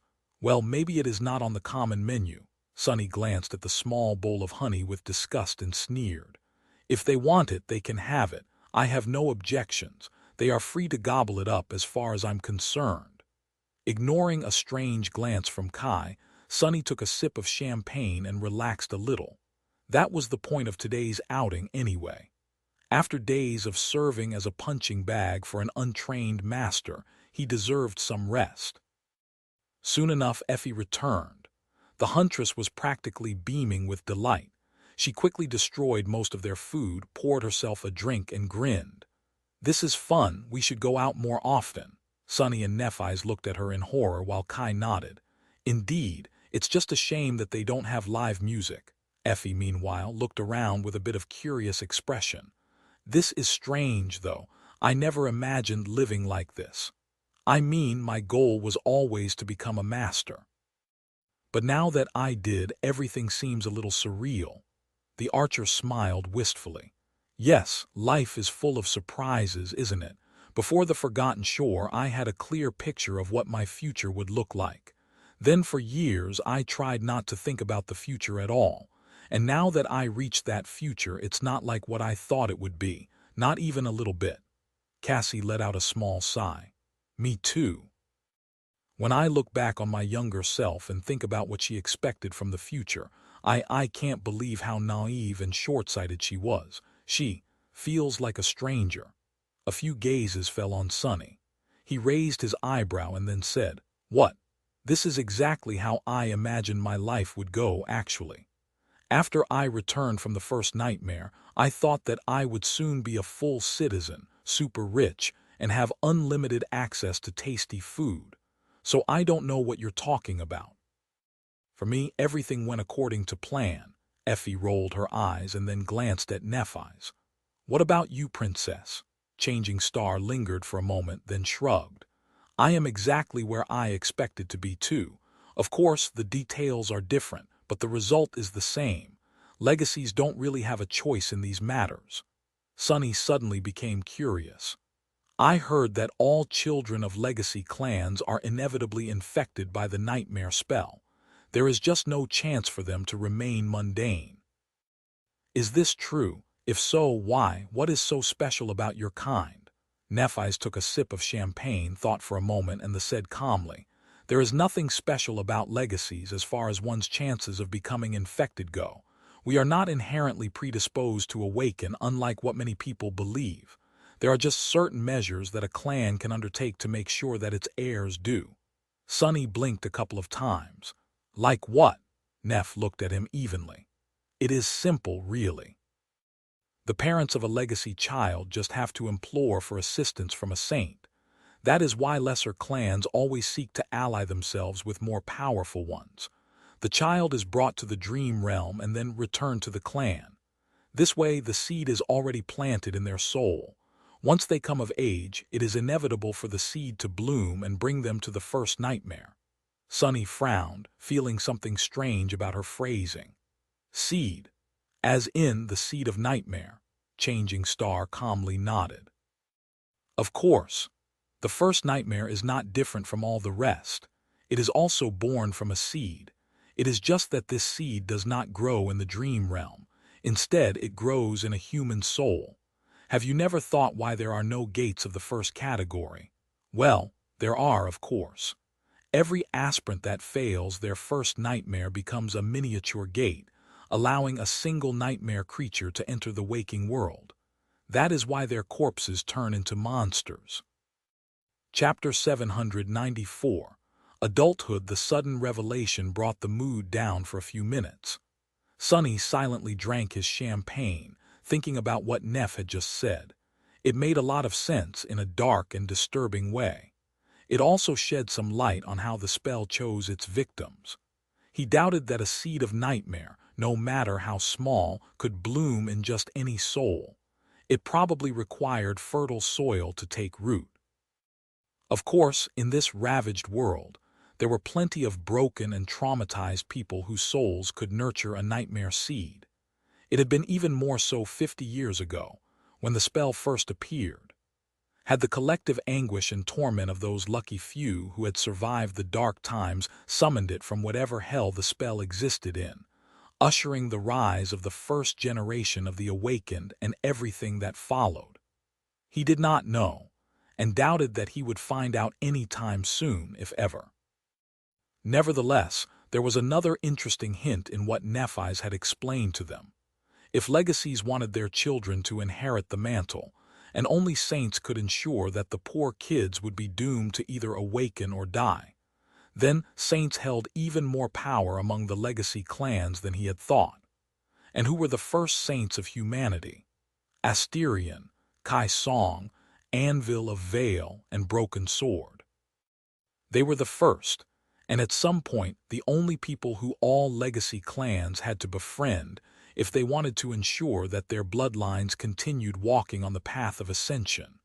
Was that perhaps the initial reason that had elevated the great clans above all the rest? Interesting. He was not in the mood to ponder the origins of power that the sovereigns held, however. Thinking about the great clans made him feel sour. Since today was Sonny's day off, he chased the weary thoughts away and tried to enjoy his drink instead. Cassie, meanwhile, said with a deep frown, "Isn't it too cruel to subject your children to such fate, and without even giving them a choice? Only 1 out of 3 aspirants survives the first nightmare. Of course, that strongly depends on how well prepared they are, so the number should be less gruesome among the legacies. But still, what kind of parent would do something like that to their child?" Nephi's lingered for a while, then sighed. "It all depends on your point of view. Sure, it might seem cruel to some, but some might see it as giving their child a chance to grow strong in a world that is not kind to the powerless. Legacies are a warrior caste at their core. They were born from a ruthless war, one that almost destroyed all of humanity. I can understand why they value strength and duty above all else." All that talk about parents and children brought Sonny into a dark mood. He was 20 now. He was more or less an adult. In fact, he was already older than his mother had been when she had him. This realization made him feel very strange. Sonny stared into his glass for a few minutes with a grim expression, then sighed and stood up. "I'll be back in a few." With that, he left his friends and went away in search of a bathroom. In truth, he just wanted to be alone for a bit. Soon, he was staring at his reflection as the water was running from an exquisite brass faucet. The young man staring at him from the mirror did not seem amused. Sonny frowned, thinking about whether Mordred was hiding somewhere in the mirror. It had become a habit of his to consider such things from time to time. Luckily, this time, the Prince of Nothing seemed to be nowhere to be found. Sonny sighed in relief, and then left the bathroom to return to the VIP lounge. On his way, however, he encountered a small disturbance. A group of young men and women were blocking his way, discussing something with one of the club's employees in loud voices. Their clothes looked extremely expensive, and their appearance was impeccably high class. As he came closer, he heard the most extravagant-looking member of the group saying with outrage, "What do you mean, you can't let us inside? This is our usual spot.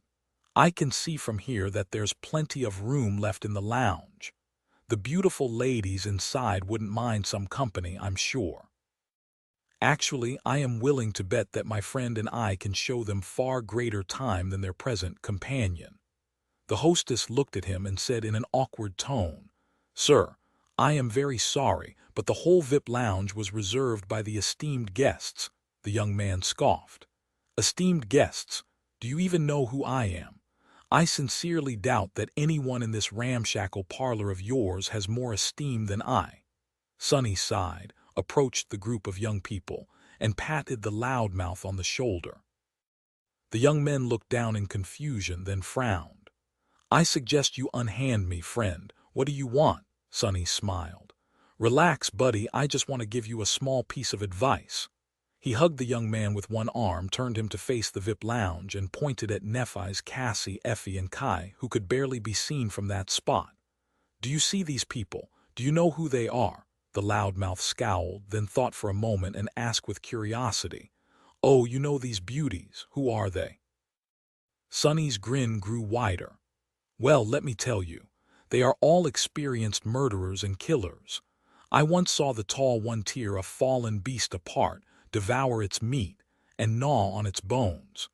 The pretty guy next to her used to be nice, but after being burned alive and having his skin replaced with primitive grafts by an unlicensed medical practitioner, he developed some strange ideas. That delicate blonde girl is actually the most terrifying.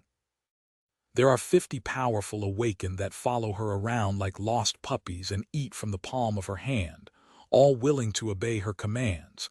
Every one of them is a maniac. That stunning, incredible beauty next to her, boy, I don't even know where to start. She was contemplating killing everyone in this club just half an hour ago. Luckily, we managed to distract her." With each word, the young man grew paler and paler. His friends were suddenly silent, too. When Sonny was done speaking, the loudmouth nervously looked at the pale hand that was resting on his shoulder and asked in a small voice, And who might you be?" Sonny smiled brilliantly. "Me. Oh, I live with 2 of these girls. I have a nice house, you know, with very special facilities of the underground kind, if you know what I mean. The third, I had to spend almost a month locked in a cage with that one. Gods, that was rough. As for the skin graft guy, he drives me around." The young man turned slightly green, then gently moved Sonny's hand off his shoulder and backed away. "I see. Thank you very much for the advice, FR, sir. On second thought, we should be going. My oh my, look at the time." His group suddenly disappeared as if they had never been there in the first place. Sonny looked at the hostess and shrugged. "Well, whatever. By the way, we're out of snacks. Could you bring us some more? Just no honey, please." Chapter 795. Moment of peace to Sonny's absolute shock. Nothing really happened for the rest of the night. There was no deadly brawl that forced the cohort to intervene. No emissary of the great clans arrived to crash the party. No gate opened right in front of the club. He had been fully prepared for something to go terribly wrong, but in the end, nothing did. How odd. The 5 masters simply had a good time listening to loud music, being served delicious drinks and food, and enjoying each other's company. Sonny did not know if this outing was helping Nephi's in a way that she had hoped it would, but he found it unexpectedly relaxing. Spending quality time with good friends was what normal humans were supposed to enjoy after all. However, he had never had such an opportunity as a mundane. Sonny had never really fit into any of the groups he had tried to become a part of in the outskirts. He had always existed on their periphery before being expelled from them, as if something about him caused a subconscious rejection. He did not really know what had changed. Maybe it were the people he was with, or maybe it were the circumstances that had brought them together. Most likely, it was Sonny himself that had become different. In any case, for the first time in his life, he felt safe and secure about his place. He felt as if he truly belonged with these people. That did not mean that they were connected at the hip, of course. In fact, the members of the cohort had plenty of differences and underlying conflicts that had the potential to push them away from each other. Even the phrase itself was not exactly accurate. At this point, they were not really members of a distinct cohort anymore. Even if all five chose to pursue the same goal together, which was rather improbable, masters rarely operated in groups. They were too rare and powerful for such an arrangement. Most ascended acted independently, only gathering together to face especially terrible threats. But that was all right. This was how mature relationships were supposed to work. Sonny and his friends did not have to spend every waking minute together to preserve their bond. It was deep and tempered enough to remain strong even if each of them walked their separate path from now on. Still, the prospect of separation made Sonny feel wistful. He would have preferred for the five of them to stay together, at least in some capacity. However, the future was too obscure. Until the fateful ball, it was hard to say in which direction their lives would go. That was why this rare moment was so precious. Throwing all serious thoughts out of his mind, Sonny relaxed and tried to enjoy it as much as he could. Who knew when they would have a chance to spend such a peaceful evening together again, if ever? Steel was once again striking against steel in the underground dojo. Well, alloy was striking against alloy, to be more precise. For once, Sonny was not suffering on the receiving end of Changing Star's assault. The slender young woman was actually sitting on top of his inactive sleeping pod with her eyes closed, meditating as she controlled the soul essence rushing through her body. Instead, Sonny was defending himself against earnest, but amateurish attacks delivered by Rain. What a nice change of pace. The teenage girl was trying her best to get through his defense, but even when Sonny drastically toned down his speed and strength, her efforts were simply not enough. Despite her hard work, outstanding talent, and the swift improvement she had made, Rain was like an open book for him. Of course, he couldn't expect much from a mundane teenager. Still, her performance today was far from stellar. Sonny frowned. "Concentrate, you are distracted." Rain gritted her teeth and tried, but her mind was obviously elsewhere. A few minutes later, he was forced to command her to stop and stared at his pupil without dissatisfaction. "Are you going to take it seriously or not? What is wrong with you today?" Sonny knew that he had lucked out with his student. Unlike most teenagers, Rain had never given him any trouble with regard to her diligence and motivation. It was only natural for her to try and slack off eventually, but he had already gotten used to his sister giving it her all during their lessons. Now, nothing short of excellence would do. Rain breathed heavily, then threw a furtive glance at the alcove containing the sleeping pod and the dreamscape pod. His cheeks turned slightly red. "Sorry, I can't. Lady Changing Star is here," Sonny scowled. "What about her?" The teenage girl looked at him with embarrassment and then said in a small voice, "You don't get it. She's watching." Sonny blinked a couple of times and then stared at her in confusion. "Her eyes are closed, and anyway, you can't fight properly because someone is watching." "Are you kidding me? Do you think that battles happen in private or something?" Rain shook her head. "It's not just someone, it's the Changing Star. She is, famous." Sonny scratched the back of his head. I am famous too, but look at Nephi. She is somewhat of my #1 fan, as it turns out, yet she is practicing diligently without letting anything distract her. She is not starstruck at all." The teenage girl shook her head again. "It's different. I know that you are a big deal. I am also used to seeing Effie and Lady Cassia, even night. But Lady Nephi's is on a whole other level. She's not just a celebrity, she actually matters. She is one of the mostest people." Sonny glared at his little sister. "Actually matters, ouch." He sighed, then lowered his alloy stick and summoned the endless spring. "I guess we're going to have a different kind of lesson today." Sonny put a hand on Rain's shoulder and pointed at Nephi's. "You're a smart kid, Rain.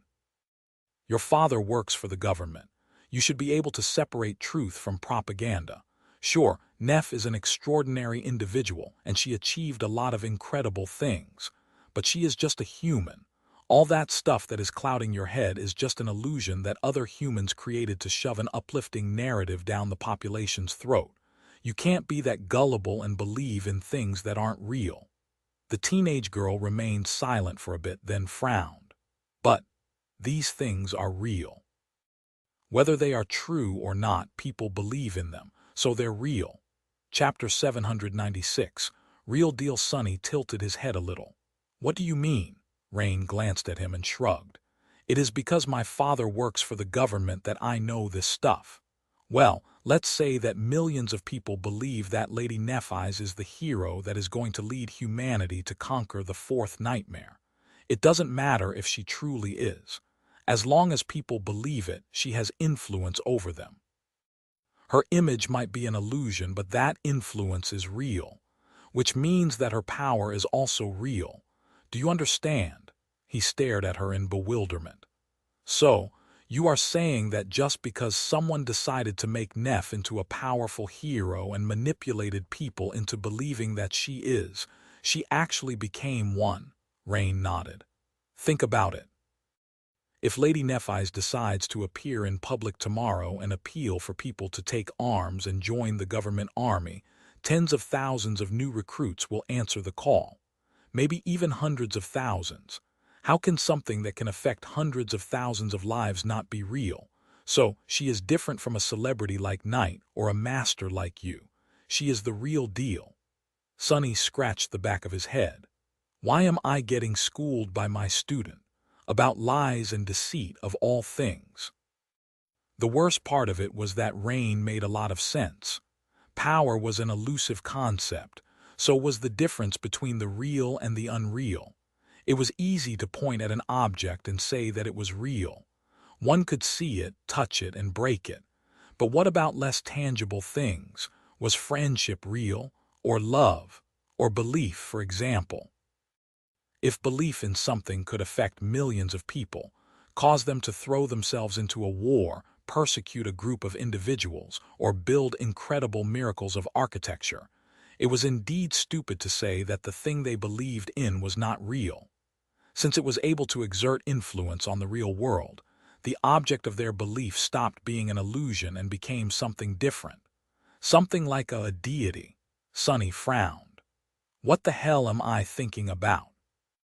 I was supposed to discipline my lazy student, not go on a philosophical tangent about the nature of divinity.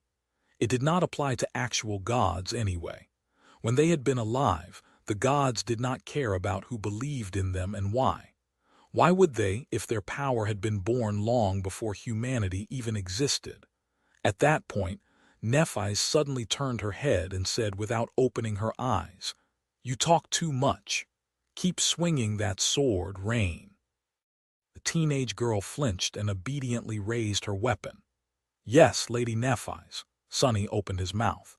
"Wait, who's the teacher here?" Neff, meanwhile, lingered for a moment and added, "The power you talk about might be real, but it is fragile and insubstantial. It can be broken just as easily as it was created, unless the person wielding it has actual strength to defend it. At the end of the day, nothing that has been handed to you is as valuable as what you have nurtured and cultivated yourself. So, don't slack off in your training." Her expression softened a little and the corner of her mouth curved upward. You are doing very well already, just continue practicing with the same determination. A bright smile suddenly appeared on Rain's face. Really? You really think so? Sunny said so too. He said that I am way better than he was. Nephi slowly shook her head. Sunny did not have a systematic education and the solid foundation that you enjoy. He never had a proper teacher, let alone a personal tutor.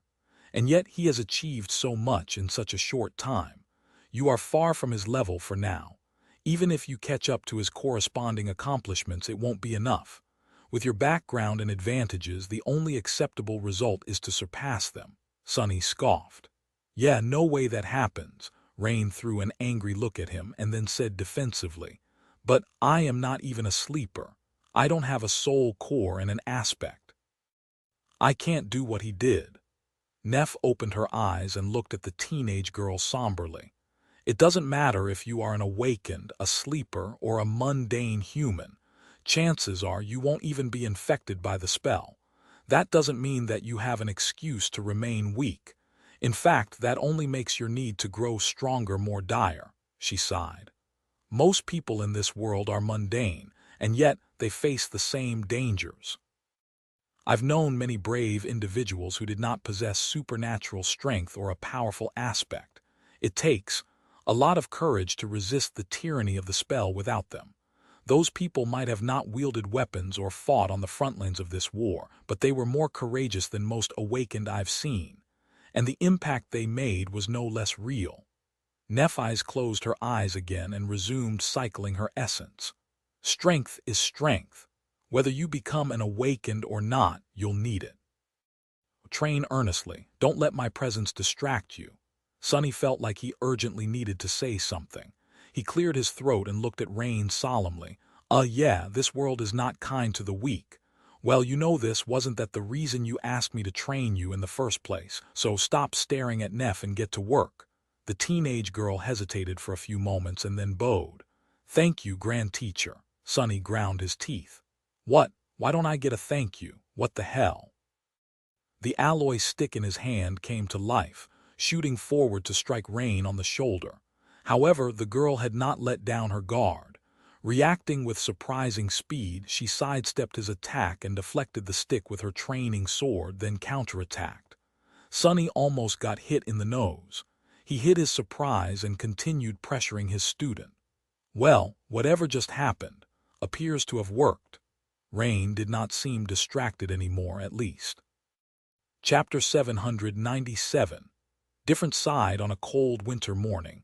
Two people were making their way through the black slush that drowned a rundown street, piling high near the dirty walls of the cheap panel buildings that clung to each other, as if for warmth. The loud sound of their steps echoed in the dim twilight, making it seem as if a monster was chewing on rotten flesh. Nephi's glanced at the dirt covering her expensive boots, then smelled the air and grimaced.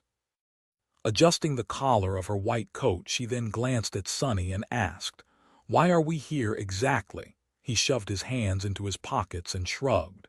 "Weren't you told to submerge yourself into how mundane humans live? Well, here we are. This is life, too."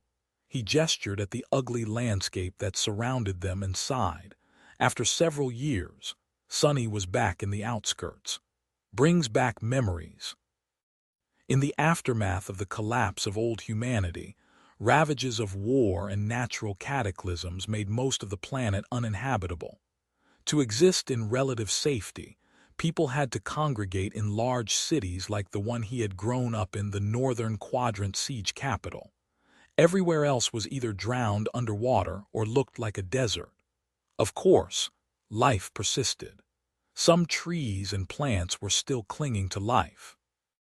Large mammals mostly went extinct, but a few species of animals and insects had managed to adapt. However, the damage to most ecosystems was too severe. The earth turned barren, the water turned poisonous, and even the air itself was not safe to breathe anymore. Luckily, humans had technology to help them survive. The city incorporated sophisticated water filtration systems, food distribution infrastructure, and other means of keeping the population alive. It was surrounded by tall barrier walls that prevented excessive microdust, various toxins, stray remnants of weaponized bacteria, harmful radiation, and other hazards from getting into the air supply. Sonny did not know much about how the barriers worked, but they were sufficiently effective in keeping the city in a bubble of breathable air. Of course, each district also possessed its own additional means of purifying the air even further. The problem, however, was that the barriers were stationary while the city was not. The human population across the planet had dropped, but here in NQSC it was slowly growing. As a result, the city grew too. It stretched further and further both into the sky and underground. Of course, it also sprawled horizontally. Eventually, the city had outgrown the circle of barriers. Hence, the outskirts appeared. Although there were new barrier walls in construction, their completion required vast amounts of funding, human resources, and even more time. The colossal, skeletal frames of unfinished barriers had loomed above the outskirts for as long as Sonny could remember, unfinished. With what he knew now, he doubted that they would ever be completed at all. In any case, whole generations of people like him had already lived and died outside their protection. The air in the outskirts might not have been as bad as in the desolate wilderness beyond, but it was far from safe. Those who breathed it every day did not tend to enjoy good health or long lives. It reeked. Breathing in the familiar stench, Sonny struggled not to follow Neff's example and grimace. He had been accustomed to the smell for most of his life and never paid it much attention, but just a few years of sweet life in the dream realm and in the better parts of the city made it seem rather intense. What's the big deal? It's not that bad in winter anyway. Just like the air, all other facets of life in the outskirts were barely suited for human life as well. The buildings were straining to keep themselves together, clean water was scarce, most food came in the form of synth-paced rations provided by the government. Everything was dirty, worn out, and on the verge of collapse. The infrastructure barely functioned. Theoretically, there was supposed to be a working transportation system with connections to the rest of the city, but in practice, it broke down and malfunctioned so often that getting anywhere with its help was hard. That was the reason why Sonny and Nephi's were currently on foot. He did not regret this turn of events, however, because that gave them the chance to get a good look at people who lived in the outskirts. Just like the slums themselves, the inhabitants looked decrepit. They were all frail, thin, and with unhealthy skin. The most striking difference was their height. People who lived in the outskirts were much shorter than those who lived in the inner city, mostly due to malnourishment and sickness. In short, they all looked similar to how Sonny had been before the first nightmare. Looking at them now, he couldn't help but think of his past. Only 3 years and a few months ago, he had left this place, thinking that he would never return. But Sonny was already a very different person. He saw the familiar sights differently, too. This is so strange. Sonny had always thought of himself as someone from the outskirts, but now, after traveling through several regions of the dream realm and building a life for himself in the city, Sonny suddenly understood that the outskirts were not a monolithic place. They were actually vast and encompassed numerous different areas. He had only ever known and explored a small part of them. The only world he had known for most of his life was even smaller than he had thought. How could it not be so? Sonny had never considered such things, but after his last conversation with Master Jet, he realized the true scope of it all. From what she had told him, there were somewhere between 60 and 70 million people living in the outskirts. 20% of the total population of the city existed in these unpleasant conditions, barely surviving as they were slowly ground to dust. If the mass evacuation from Antarctica succeeded, that number was going to grow even further. The outskirts were much greater than Sonny had ever thought. More than that, every city that remained on Earth had its own version of them, even if the excess population of NQSC was by far the largest. Thinking about all the struggle, misery, and desperate hope that surrounded him, Sonny sighed. People were people. Even in this pit, they found ways to adapt and find moments of happiness. They never lost their motivation to live and seek purpose. It's just that those moments were rare, and their lives were usually on the shorter side. His family had not been unhappy until it was destroyed. People more lucky than him could have a semblance of a decent life even in the outskirts, although their chances were slim. Nephis grew silent, observing the inhabitants of the outskirts with her usual distant expression. However, there was a hint of emotion hiding deep in her eyes. After a while, she turned to Sonny and asked, "Are we here to just walk around?" He looked forward, then shook his head. "No, we came here for a reason." Chapter 798. Lonely Tree. Soon, the narrow street they were walking on made way for a small lot. Spaces like these were not rare in the outskirts, since no one really bothered with city planning here. The mess of streets and alleys grew chaotically, with many of them being nothing but an accidental result of tall buildings, factories, and massive human hives being constructed in close proximity to each other. As a result, there were plenty of random gaps like this one around. What made the empty lot special, however, was that it had somehow turned into a small park. Greenery was exceedingly rare in the outskirts, which made the park especially precious.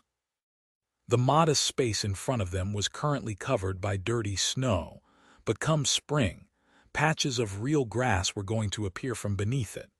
There were a few bushes, a frozen pond, and a lonely tree that somehow clung to life despite all reason. Currently, it stood bare and dark, devoid of the bright crown of its leaves. The park was surrounded by tall buildings, making it seem as if it was situated on the bottom of a deep well. Sparse sunlight fell on the tree from far above, illuminating its thin branches and the gray snowflakes that swirled in the air around them. There were several clean pathways through the snow, as well as a few damaged and vandalized benches here and there. Several people were sitting on the benches, enjoying a quiet moment of respite. They gave the young woman dressed in white and the young man dressed in black uneasy looks. Nephi studied the park for a few moments, then glanced at Sonny. "Aren't you wary that something can happen?" He took a look at her, then at himself. Both were obviously out of place, considering their physical appearance and expensive clothes. Everything about them screamed of wealth, status, and citizenship. Sonny doubted that the inhabitants of the outskirts would recognize them as ascended, but they would inevitably come to the conclusion that the strangers were rich. He shrugged. What can happen? Even if some idiots decide to try and rob us, the worst they can do is shoot at us with cheap firearms. I doubt that their bullets can bruise our skin, let alone penetrate it. One would have to use a heavy assault vehicle with state-of-the-art magnetic cannon, or better yet a Spelltech armament, to leave a small scratch on the body of a master. Even then, landing a shot would not be easy. Nephis shook her head. "I'm not worried about us. I'm worried about the idiots." Sonny smiled. "Well, don't be. If there is one thing we outskirt rats are good at, it's self-preservation. Anyone can see that both of us are killers. They'll stay away." Changing Star gave him a hesitant nod. A few moments later, she asked, "So what is the reason?" He lingered for a moment, then shrugged. "I met your mother already, so I thought I would bring you to meet mine." Nephis raised an eyebrow. "I thought your mother was dead." Sonny nodded. "She is. Come." He headed toward the tree, knowing that Neph would follow. As they approached, Sonny sighed and said in a neutral tone, "Most people in the outskirts don't get to have a burial, so there are no graves either. Space is a precious commodity. Energy and fuel are too. Human remains are usually dissolved and then discarded. Still, it is nice to have a special place to remember them by. This tree is such a place for me. A long time ago, I carved 2 lines into it, one for my mom and one for my dad." He stopped and stared at the tree, a distant expression appearing on his face. In truth, Sonny had been thinking about his mother a lot recently, and that prompted him to visit the small park. Taking Nephi's along was just an afterthought. He had decided that showing her the hidden side of the city would do her some good. It could give her perspective, at least. As they stood silently under the tree, Nephi studied it for a while and then suddenly said, "There are 3 lines." Sonny looked at her in confusion. "What?" Neph pointed to the bottom of the trunk. "There is a 3rd line." He stared at her for a moment, then turned away. "Oh, the 3rd line is for me. I added it before going away to face the first nightmare." Changing Star glanced at him, then asked in her usual even tone, "Were you not confident of conquering it?" Sonny laughed. "Gods, no, I was pretty sure that I would die. I was ready to, actually. Back then, I was sort of ambivalent about life, I guess. Very few people from the outskirts survive their nightmares. We are physically weak and less educated than proper citizens. Local schools are not exactly known for training skilled fighters." He remained silent for a moment, and then added, "It's weird, actually. A large part of why I survived the first nightmare was exactly because I did not really care to survive. Since I already accepted that I would die, I did not worry too much about anything. No matter what happened, I was able to calmly react instead of panicking. I acted with unrestrained coldness and calculation." Sonny sighed. "Of course, such an attitude is of limited utility. It helped me at the start, but one can't get far by acting like a walking corpse. It was only halfway through the nightmare that I suddenly decided that I wanted to live. And once I did, I really, really wanted to live. That was what pushed me to go on despite all reason and eventually escape." He looked at the lonely tree, lingered, and said, "I haven't been back here since.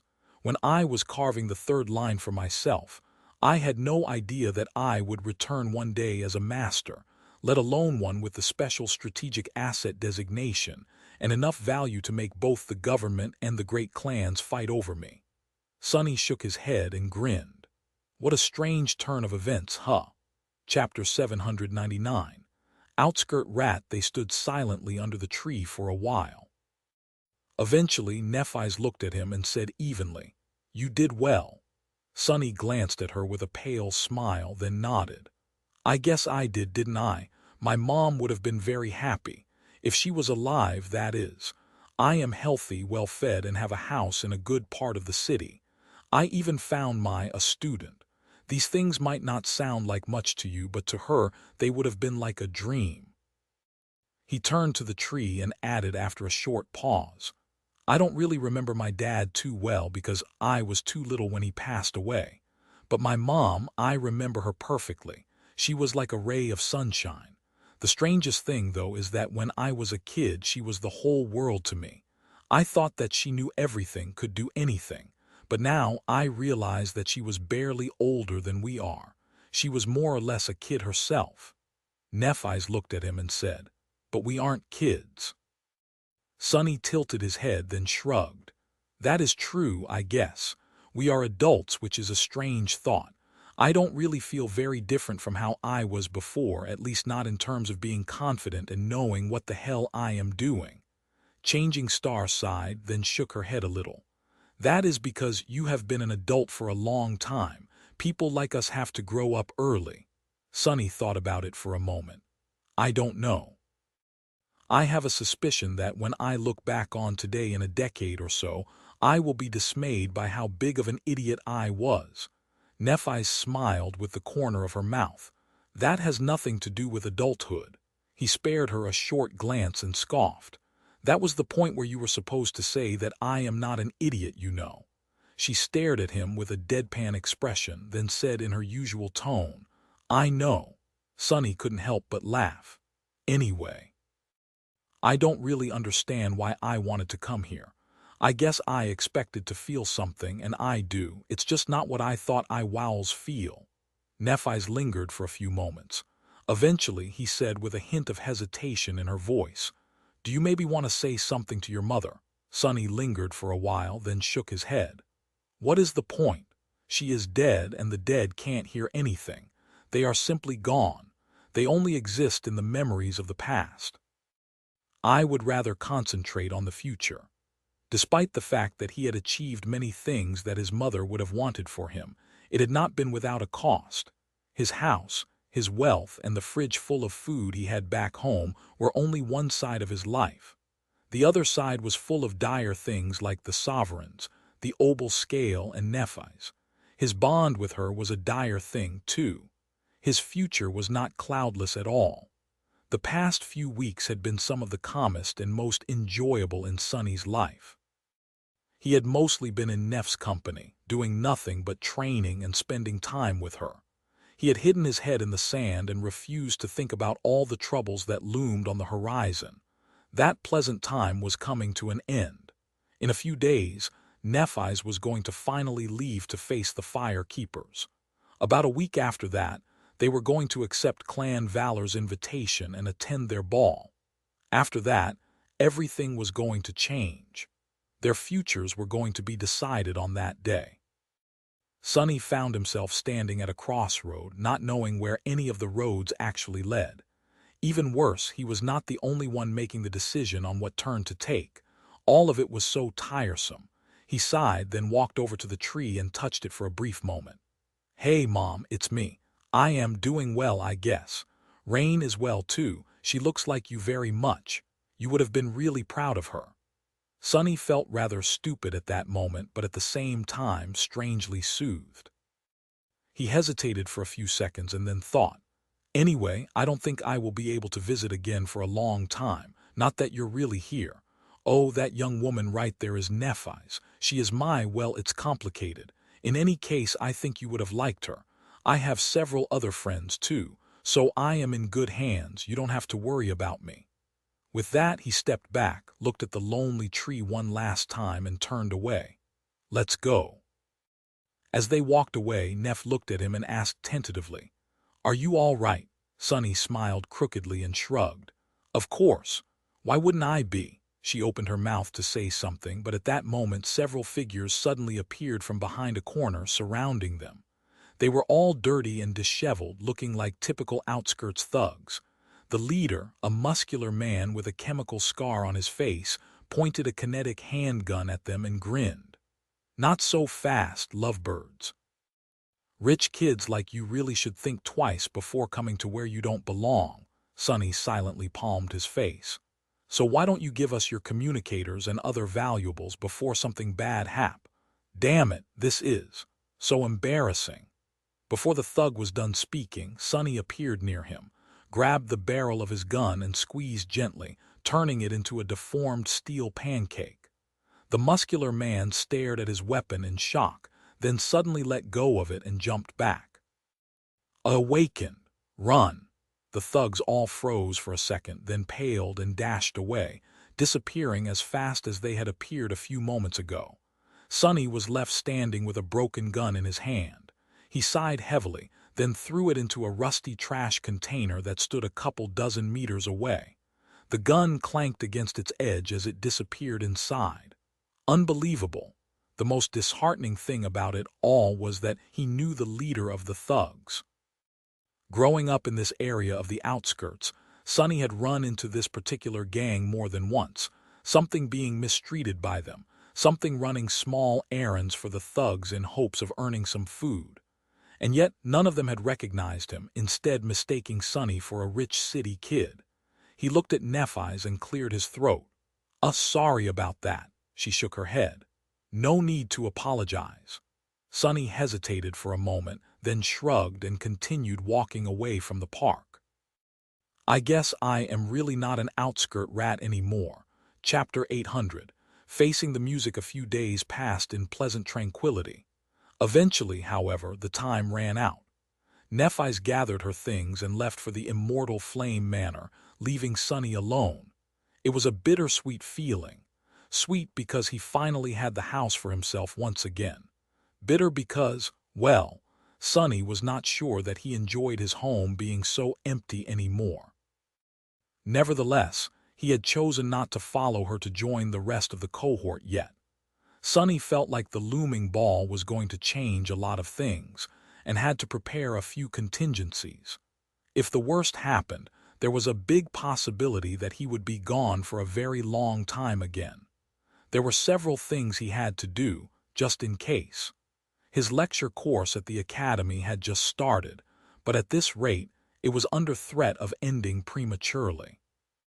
Sonny spent some time imparting his students with the best and most essential knowledge he could relay in such a short amount of time, but other than that, there was not much else he could do to prevent his academic reputation from potentially receiving a hit.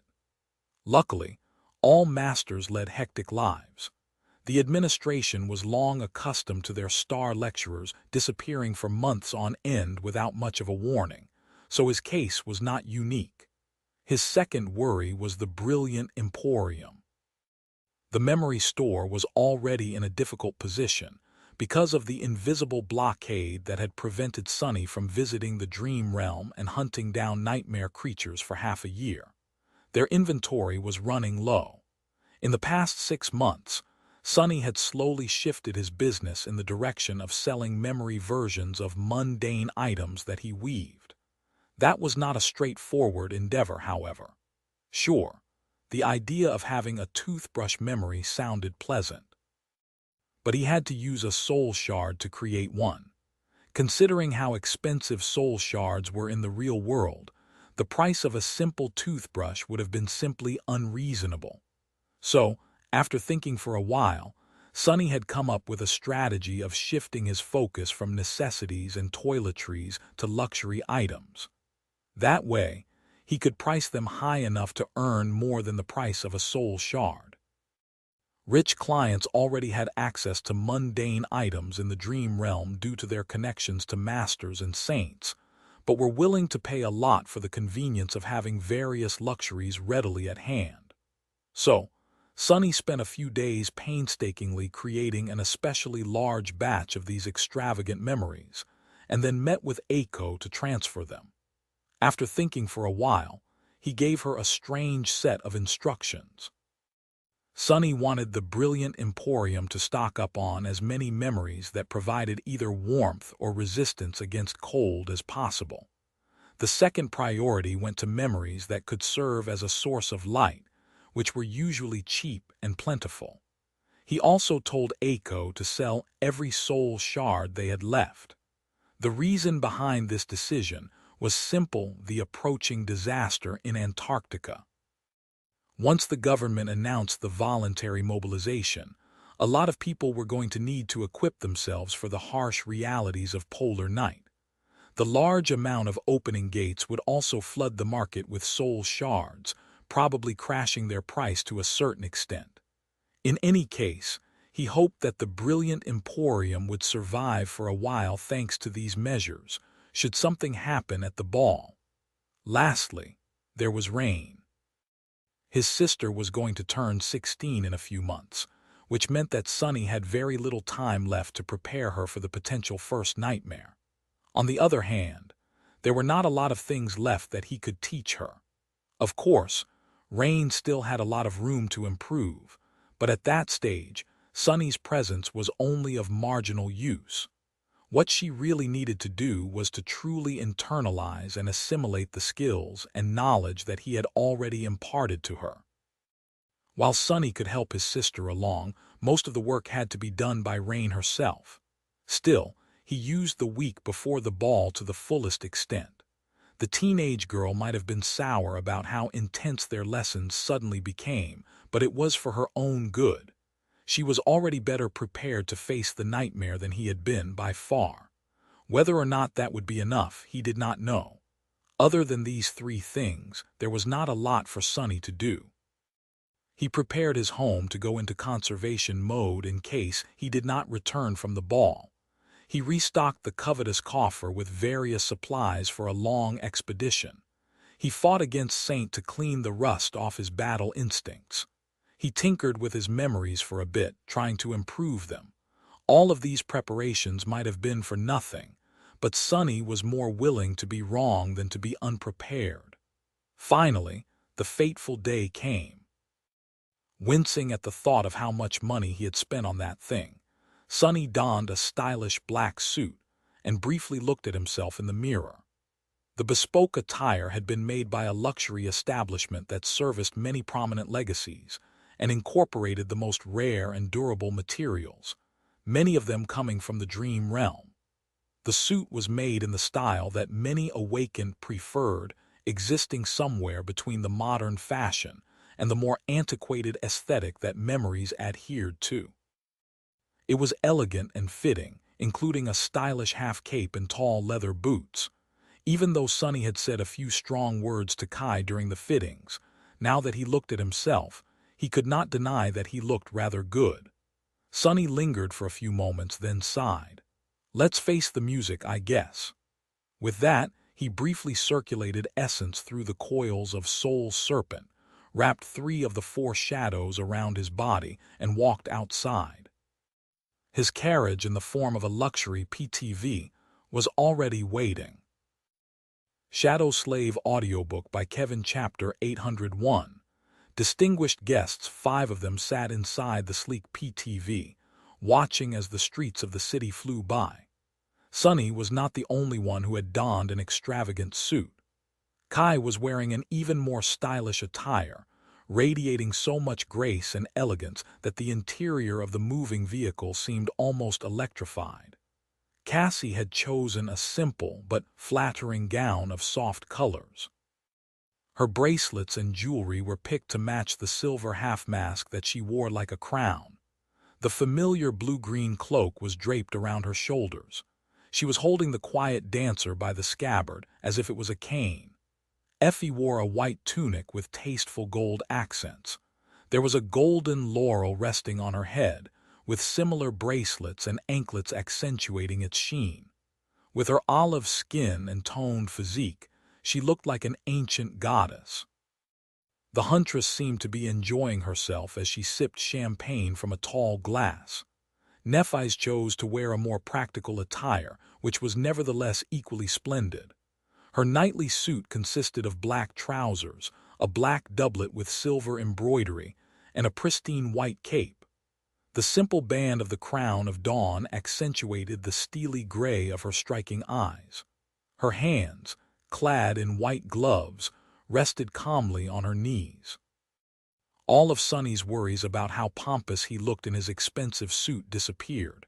Compared to the others, he looked almost underdressed. Was there really any time to worry about appearances anyway? Looking at the members of the cohort, he hesitated for a moment and then asked, "Are you ready?" Nephis glanced at him, then turned back to the window. "It's just a ball." He stared at her for a moment, then grinned. Then he laughed. "Oh, indeed, indeed."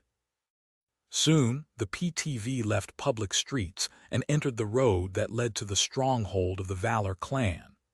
Although their main seat of power was situated in the Dream Realm, safely protected by the great walls of the legendary bastion, the family obviously maintained several prominent properties in the waking world.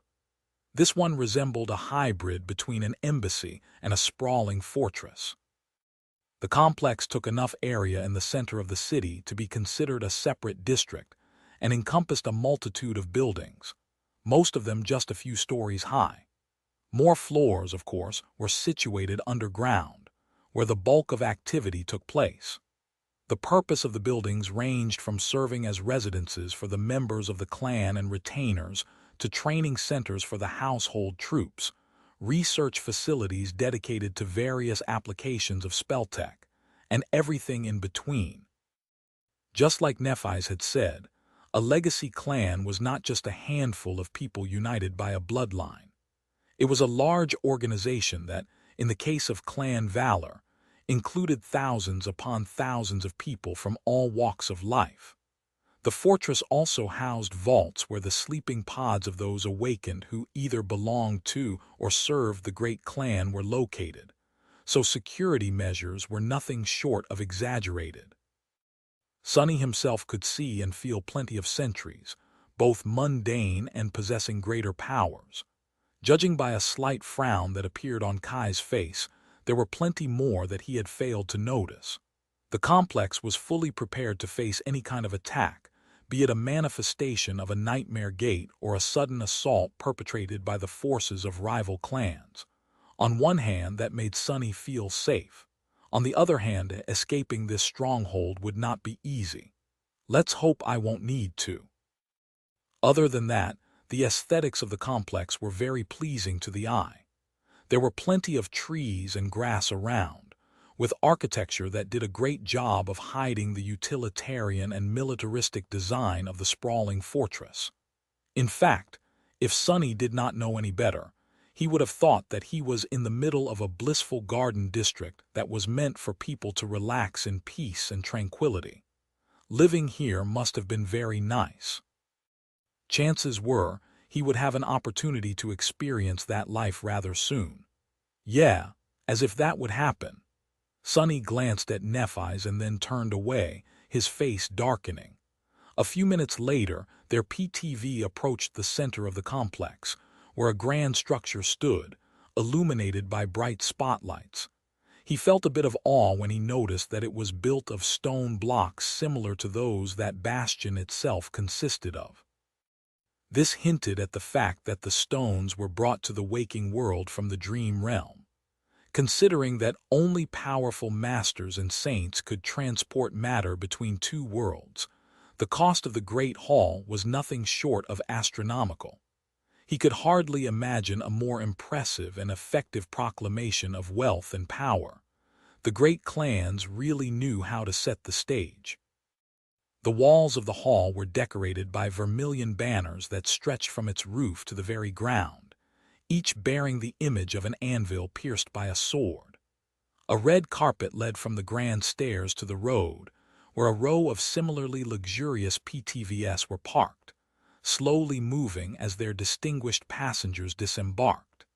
Neat rows of uniformed honor guards stood at the sides of the red carpet, forming a living corridor through which the guests had to walk before they reached the entrance. Everything about them screamed of discipline and power. These soldiers alone were enough to protect people invited to the ball from most dangers, not that the guests needed any protection. Although there were a few high-ranking mundane humans among them, most were either promising awakened or masters. There were even saints here, which made Sunny feel rather uncomfortable. If there was one group of people in the city he really wouldn't want to provoke, it were those attending the ball. Sunny felt like a little fish being thrown in a tank full of hungry sharks. He could probably fight off or at least escape from any one of these sharks, but all of them together. Still, I'm not without sharp teeth myself. Finally, their PTV reached the vermilion carpet. Sunny waited for the door to open, then sighed and stepped outside. Chapter 802. Feast of Deceit. Nephi's walked forward with her usual impassive confidence. It was as though the magnificence of the towering hall, the rows of armor-clad honor guards, and the distinguished guests surrounding them did not deserve her attention, let alone apprehension. Her face was still and inscrutable, and her eyes were cold and focused. As the rest of the cohort followed behind her, Sunny couldn't help but feel uneasy. Right now, he was especially frustrated at his lacking ability to read her moods. He just hoped that Changing Star was not going to try and assassinate the members of the Valor clan as soon as she saw them. No way she wouldn't. Right. Their arrival caused a bit of a stir.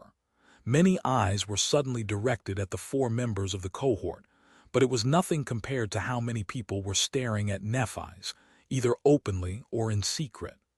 She did not pay them any attention, so Sunny looked straight ahead and pretended to not care either. Of course, he was tensely studying everything and everyone around them through his shadow. Somehow, he felt as if he had returned to the Red Colosseum. Sunny almost expected the people surrounding them to start chanting "Glory" at any second. Of course, that did not happen. The cohort walked up the stairs and entered the grand hall, where they were led to massive doors that were carved of familiar wood.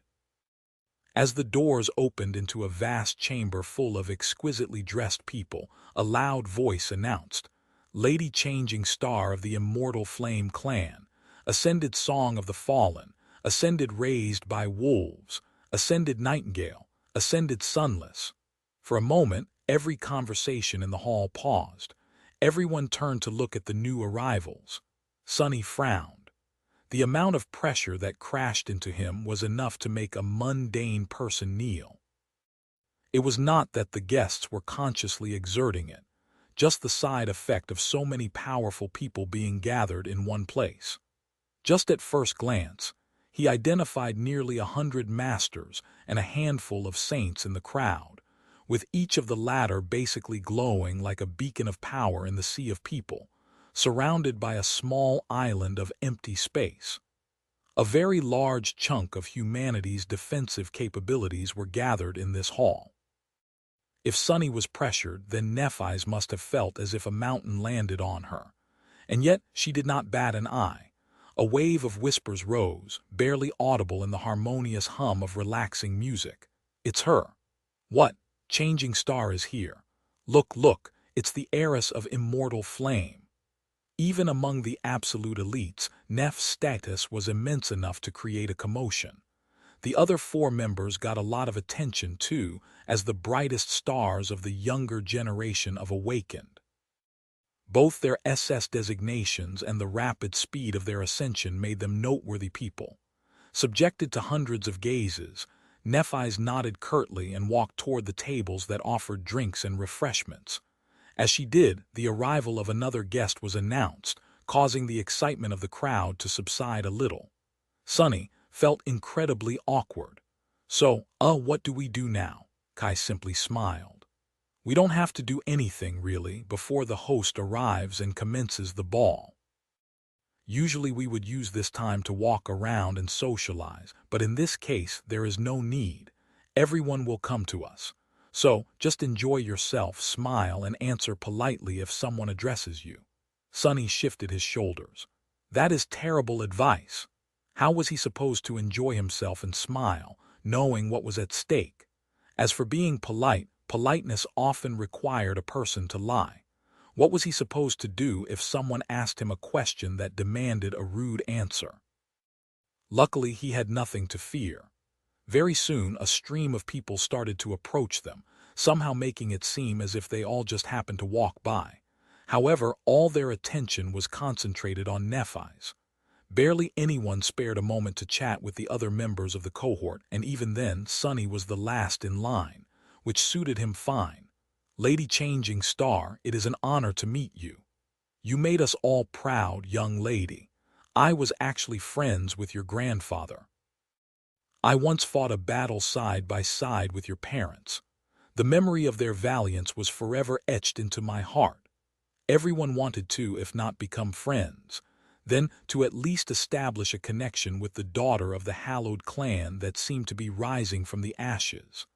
Nephi's remained calm, conversing with the great and powerful people that approached her in a neutral but slightly stifled tone. Sunny could feel the flames burning in her soul growing hotter and hotter, however.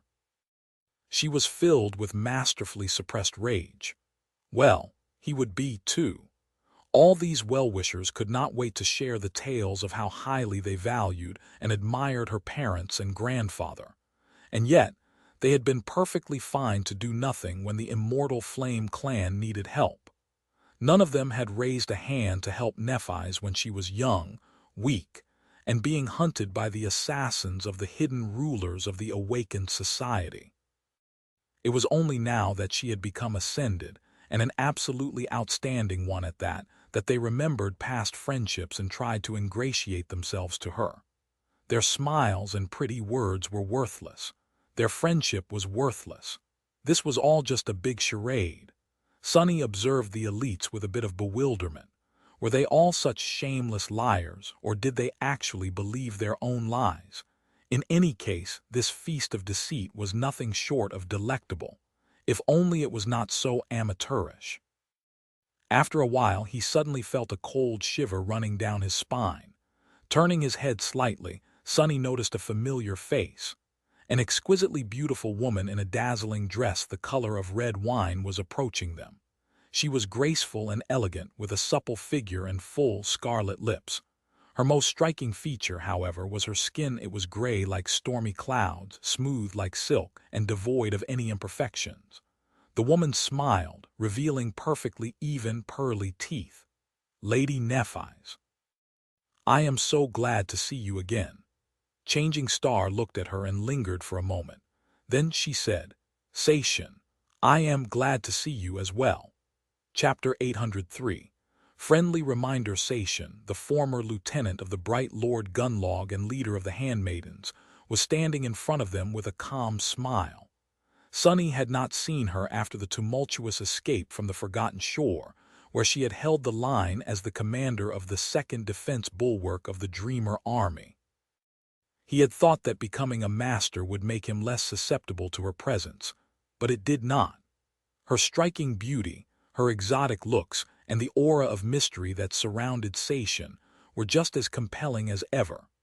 The knowledge of how frightening her true nature was also made it impossible for him to remain unaffected.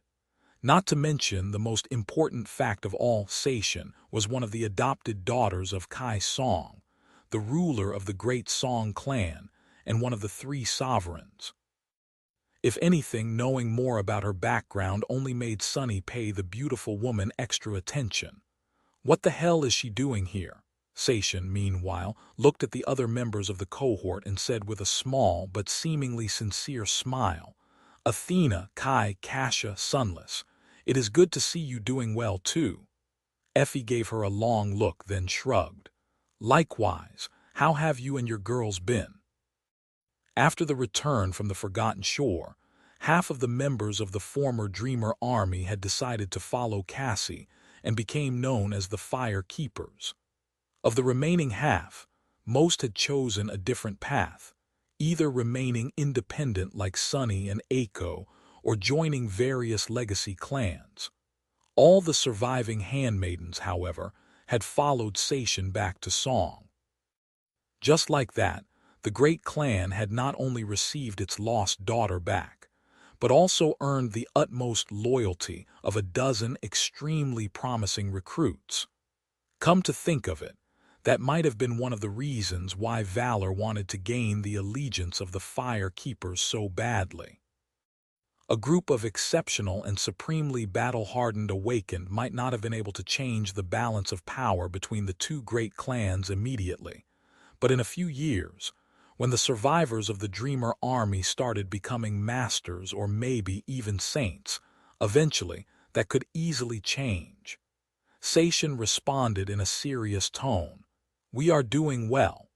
My clan embraced us with open arms. After reuniting with my sisters, I was also able to bring a lot of value to the Song family with my unique knowledge and experience. The long years I had spent on the Forgotten Shore were not for naught." She had been stuck in that hell for far longer than any of them. In fact, Sunny did not know how many years Sation had spent in the Dark City exactly, but it might have been as high as 9 or 10. Being able to survive and hold on to power for so long spoke a lot about how resourceful and dangerous the daughter of Kai Song was, especially considering that, in the end, she was the only one of the old guard who had managed to escape. No wonder the great clan was so eager to get her back. Sation looked at them and smiled. "Of course, we have yet to achieve the same measure of success as the 5 of you. Reaching ascension so soon after becoming awakened is no small feat. You have my respect." Her smile paled a little. "I will be going away to challenge my own second nightmare in a few days. As a matter of fact, this ball is the last opportunity I have to experience the wonders of the waking world before that." She looked around wistfully and sighed. "So, she is also in a hurry to become a master, huh?" Sunny stared at the gray-skinned beauty with a bit of apprehension. Sation was already scary enough as an awakened. How much more powerful would she become after ascending? Kai offered the former leader of handmaidens a reassuring smile. "I am sure that you and your cohort will do fine. The second nightmare is a terrible challenge, but people who survive the Forgotten Shore are suited to face its dangers more than anyone else. You will triumph." Before Sation could answer, Nephi's finally spoke, Looking at the daughter of Song impassively, she said in her usual even tone, "I have to admit, I am surprised to see you here." Seishin lingered for a moment. "Oh. You must have heard about the recent disharmony between Song and Valor. Do not pay it too much attention, Lady Nephi's. Despite our disagreements, it is still important to present a united front. I am here to keep up appearances." Changing Star thought for a moment, then nodded. "I understand. You are here to send a message. However, I find it curious that a junior member like you was chosen above more senior representatives of the great clan Song. One can't help but wonder what message exactly such a choice is intended to deliver." Seishin's smile widened a little. "Well, it is not my place to question the decisions of the elders. In any case, I am very happy that I got the chance to see you all again. While we were never truly friends, I value what you have done for me and my wards as well as what we went through together, a great deal." Her pearly teeth glistened in the bright light of exquisite chandeliers, suddenly seeming much sharper. "I hope that we will be able to deepen that bond one day. Of course, whether or not it blossoms into a real friendship depends on our decisions." Sunny sighed. Seishin looked at them one last time. Strangely, her gaze lingered on him for a few extra moments. Then she politely excused herself and left to mingle with other guests of the ball. So that's what it was all about. Her meaning was more than clear. Clan Song decided to not go as far as making an earnest effort to spoil the negotiations with Valor and try to recruit the members of the cohort and the Fire Keepers into its ranks instead. However, they did issue a warning: make the right decision if you know what's good for you. Stay away from our rivals, or else. That threat might have been packaged into an exquisitely beautiful cover, but the underlying message remained quite clear. Looking at the back of Seishin as she was walking away, Sunny shook his head. "Did I somehow end up involved in politics? By the spell I did, didn't I? Curses, why can't a guy just grow stronger than everyone in the world and unreasonably rich in peace?" Chapter 804. Whispering Blade. A few minutes later, the atmosphere in the great hall suddenly changed. The hum of voices grew quiet, and many of the guests shifted, turning to a particular spot.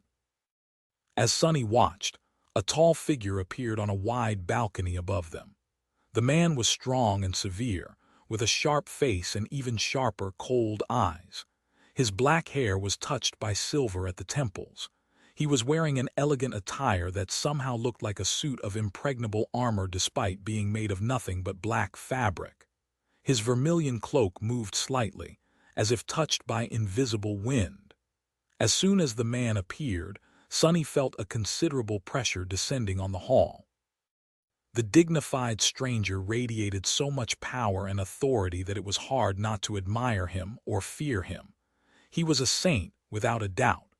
What was more, his features looked slightly like that of Mordred and Morgan. For a moment, Sunny thought that he was looking at Anvil of Valor himself, but no, that could not be. Although the familial likeness was there, it was not too pronounced. The mythical sovereign was also not supposed to be able to enter the waking world easily, let alone openly show himself in public. That would just go against everything that the sovereigns did to remain in the shadows.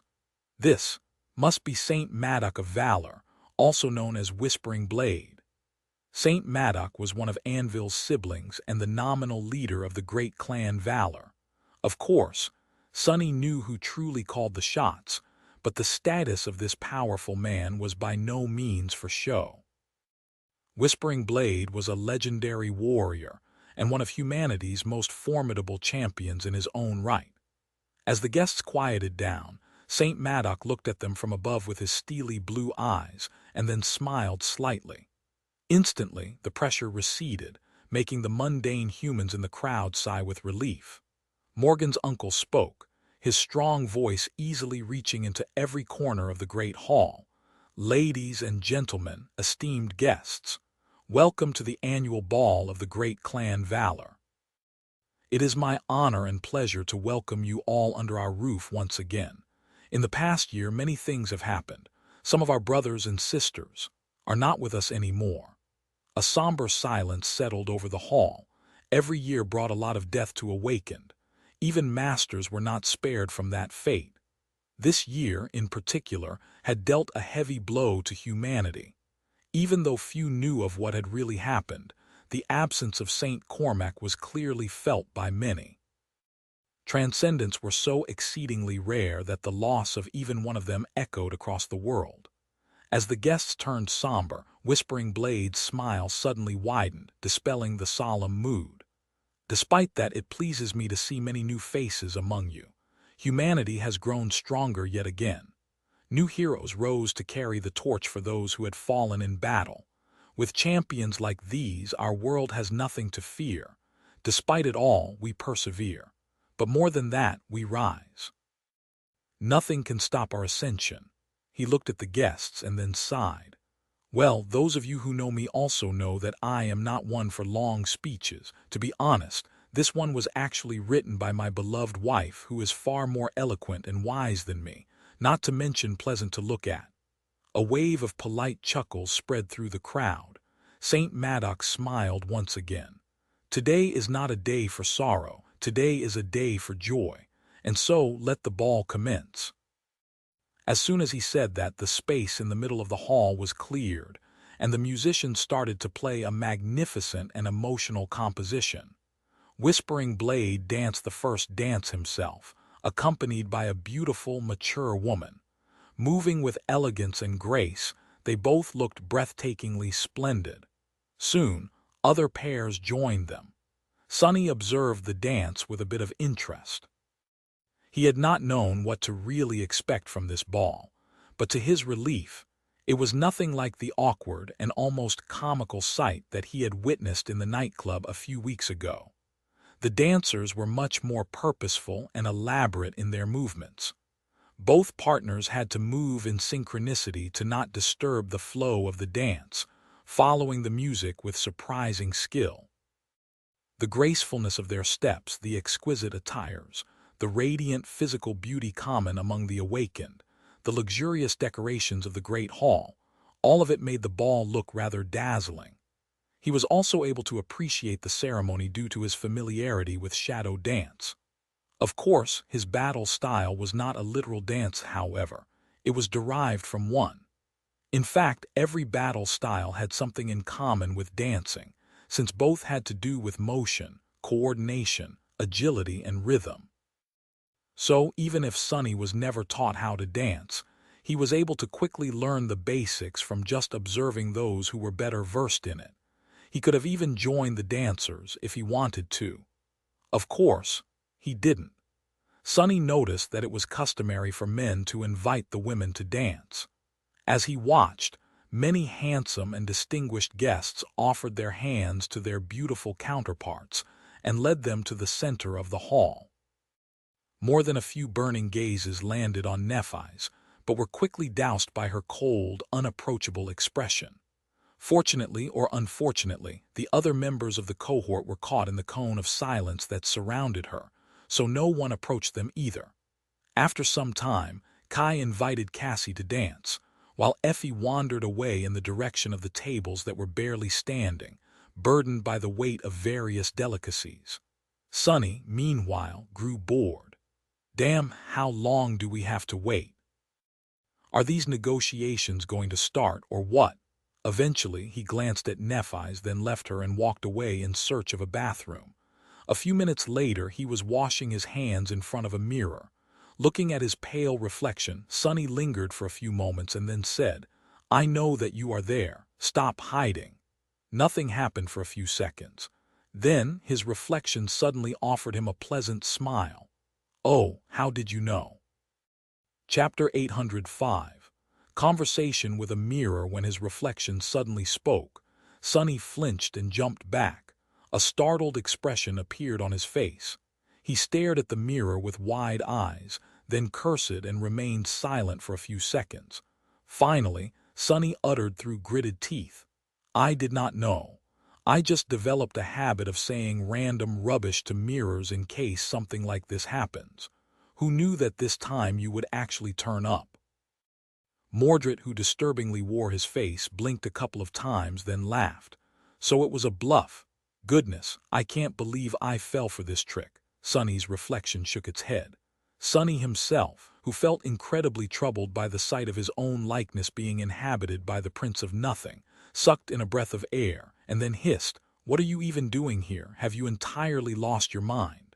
"This is the stronghold of Clan Valor," Mordred shrugged. "Why, can't I visit my own clan's ball?" Sonny suppressed the desire to palm his face. "Not if you want to live." But then again, why would he care if Mordred lived or died?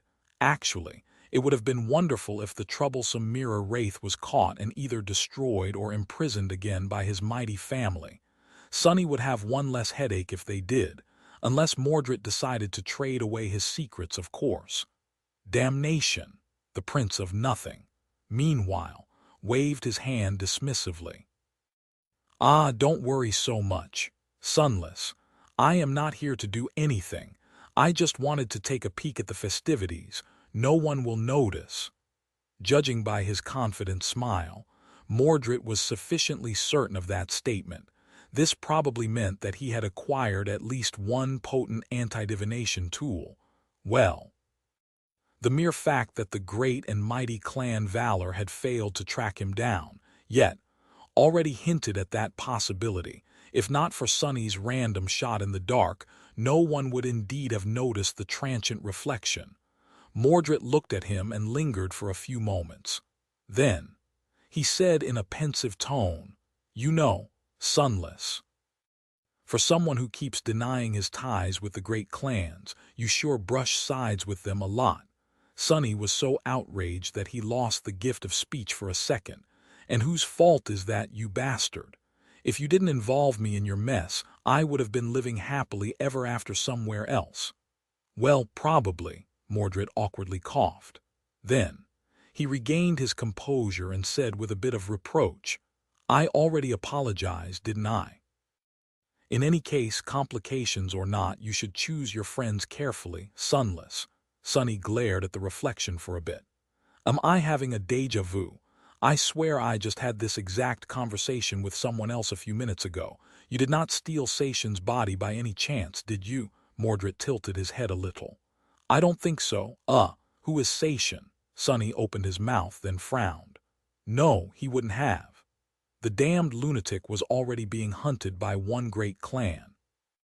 Killing an heiress of another would do him no good. An acquaintance of mine, never mind about her," Mordred smiled. "If you say so, I must say you do have a lot of interesting acquaintances." A curious expression appeared on the reflection's face. "That changing star is rather fascinating. To think that the immortal Flame clan was able to return to a semblance of its former glory. And with the help of a young dream spawn, no less. Maybe I should take her body instead. What do you think, Sunless?" "Should I?" He was obviously probing to get a reaction out of Sonny, but luck was not on his side. Sonny simply shrugged and said indifferently, "Be my guest." It seemed as if he was absolutely disinterested in whether Mordred would kill and replace Nephi's or not. Of course, he wasn't, not really. He just thought that the Prince of Nothing would dearly regret trying to consume Changing Star's soul.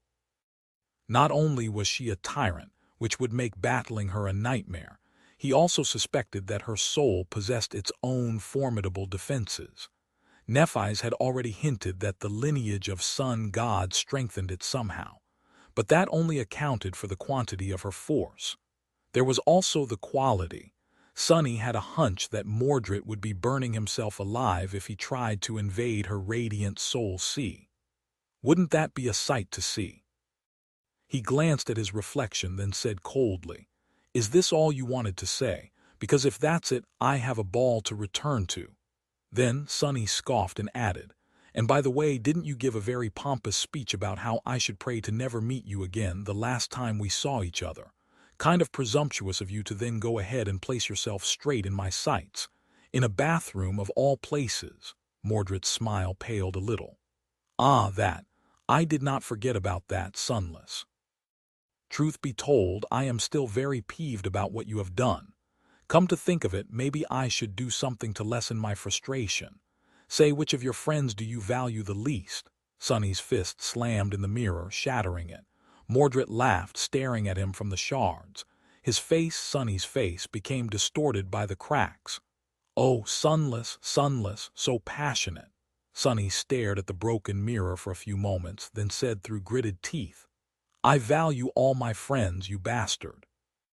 Affection is not something you can assign a numerical value to and then compare which number is bigger. Well, you wouldn't know, I guess. Not only do you care about no one has most likely ever cared about you either. He took a step forward and stared directly at his reflection. You like to talk big, Mordred, and make it seem as if I should be afraid of you.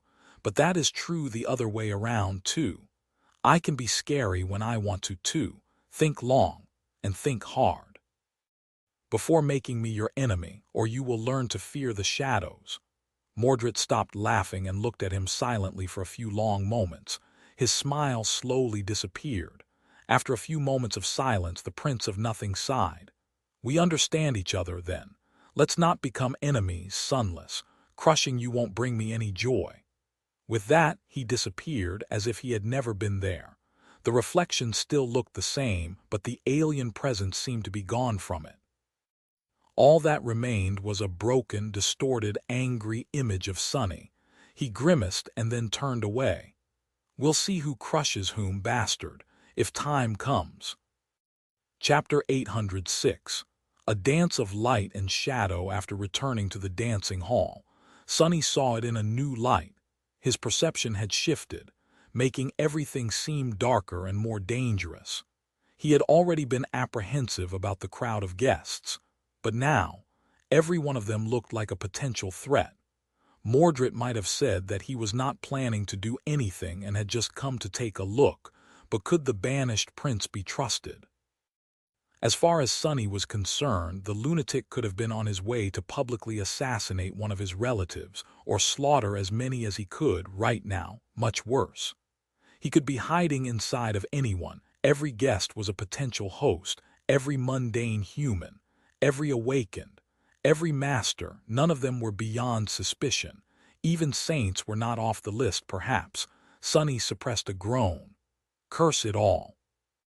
There were two carriers of divine aspects in the world that had made it their life's goal to destroy the great clan Valor at all costs. And now both of them were in this building, even if nothing happened. The threat alone made him itchy. The great hall where dozens of beautiful pairs danced suddenly did not look as splendid. Turning around, Sonny looked at Nephise, lingered for a few moments, and then walked in her direction with steady steps. As he came close, he offered her a hand and asked, "Shall we dance?" Neph looked at him in confusion for a couple of seconds, then shrugged and placed her hand in his. Together, they walked to the middle of the hall. Sonny put his second hand on her waist, while she put hers on his shoulder. Suddenly, they were extremely close to each other. Sonny's heart skipped a beat. It was in moments like this one that he missed having to, without wasting any time. Sonny led Neph into a dance. It wasn't too hard. He just had to listen to the music and repeat what the other dancers were doing. With his proficiency in shadow dance, understanding the logic and cadence of their movements was incredibly easy for him. Although Sonny was dancing for the first time in his life, he looked more comfortable and adept at it than most of the guests. Changing Star seemed like a natural, too. Perhaps it was due to her own combat mastery, or perhaps she had received lessons as an heiress of a legacy clan. In any case, almost instantly after they started the dance, the pair caught a lot of admiring stares. Sonny did not care. He had much bigger problems on his mind, trying to not let her closeness affect him too much and failing at it. He waited for a bit and gathered his thoughts. Finally, Sonny said, his voice drowned by the music and the hum of the great hall, "I've been meaning to ask." The time to hide his head in the sand was over. Nephise silently raised an eyebrow, prompting him to continue. "What exactly are you planning to do today? You know that Valor won't take no for an answer. They want to have all of us, but if that is not possible, they'll only settle for getting at least one. That way, they'll be assured that the rest of us won't join a rival faction. So, which one of us is going to become a retainer of the great clan Valor? Changing Star lingered for a while, allowing him to lead her in the dance. Her hand rested easily on his shoulder. After a few steps, she suddenly asked, "You don't really understand, do you?" Sonny did not frown, but his eyes suddenly became darker. "I don't. What is it that you think I don't understand?" A somber expression slowly appeared on her face. "Valor and Song are not rival factions, Sonny. They're war camps."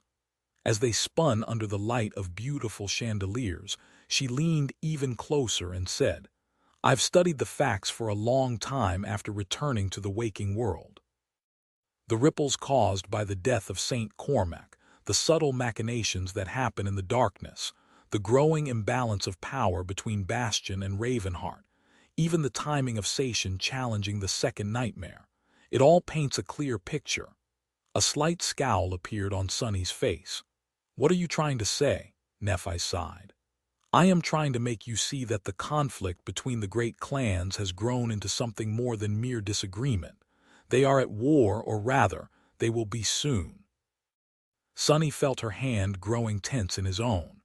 "War? Wait, what does a war between great clans even look like?" Changing Star shook her head. "Something like that has never happened before, so who knows? 3 things are certain, however. It will be hidden, it will be bloody, it will claim the lives of many people." He suddenly felt cold. Damned Legacies, Antarctica is about to fall, and they choose that exact moment to lunge at each other's throats. Bastards. Sonny remained silent for several steps and then looked at Nephi's intently. "All right, but what does it have to do with us?" She suddenly gripped his shoulder tighter and met his gaze. Cold, dangerous white sparks were dancing in her eyes. "Don't you see? It has everything to do with us." Sonny stopped himself from snarling. "I don't.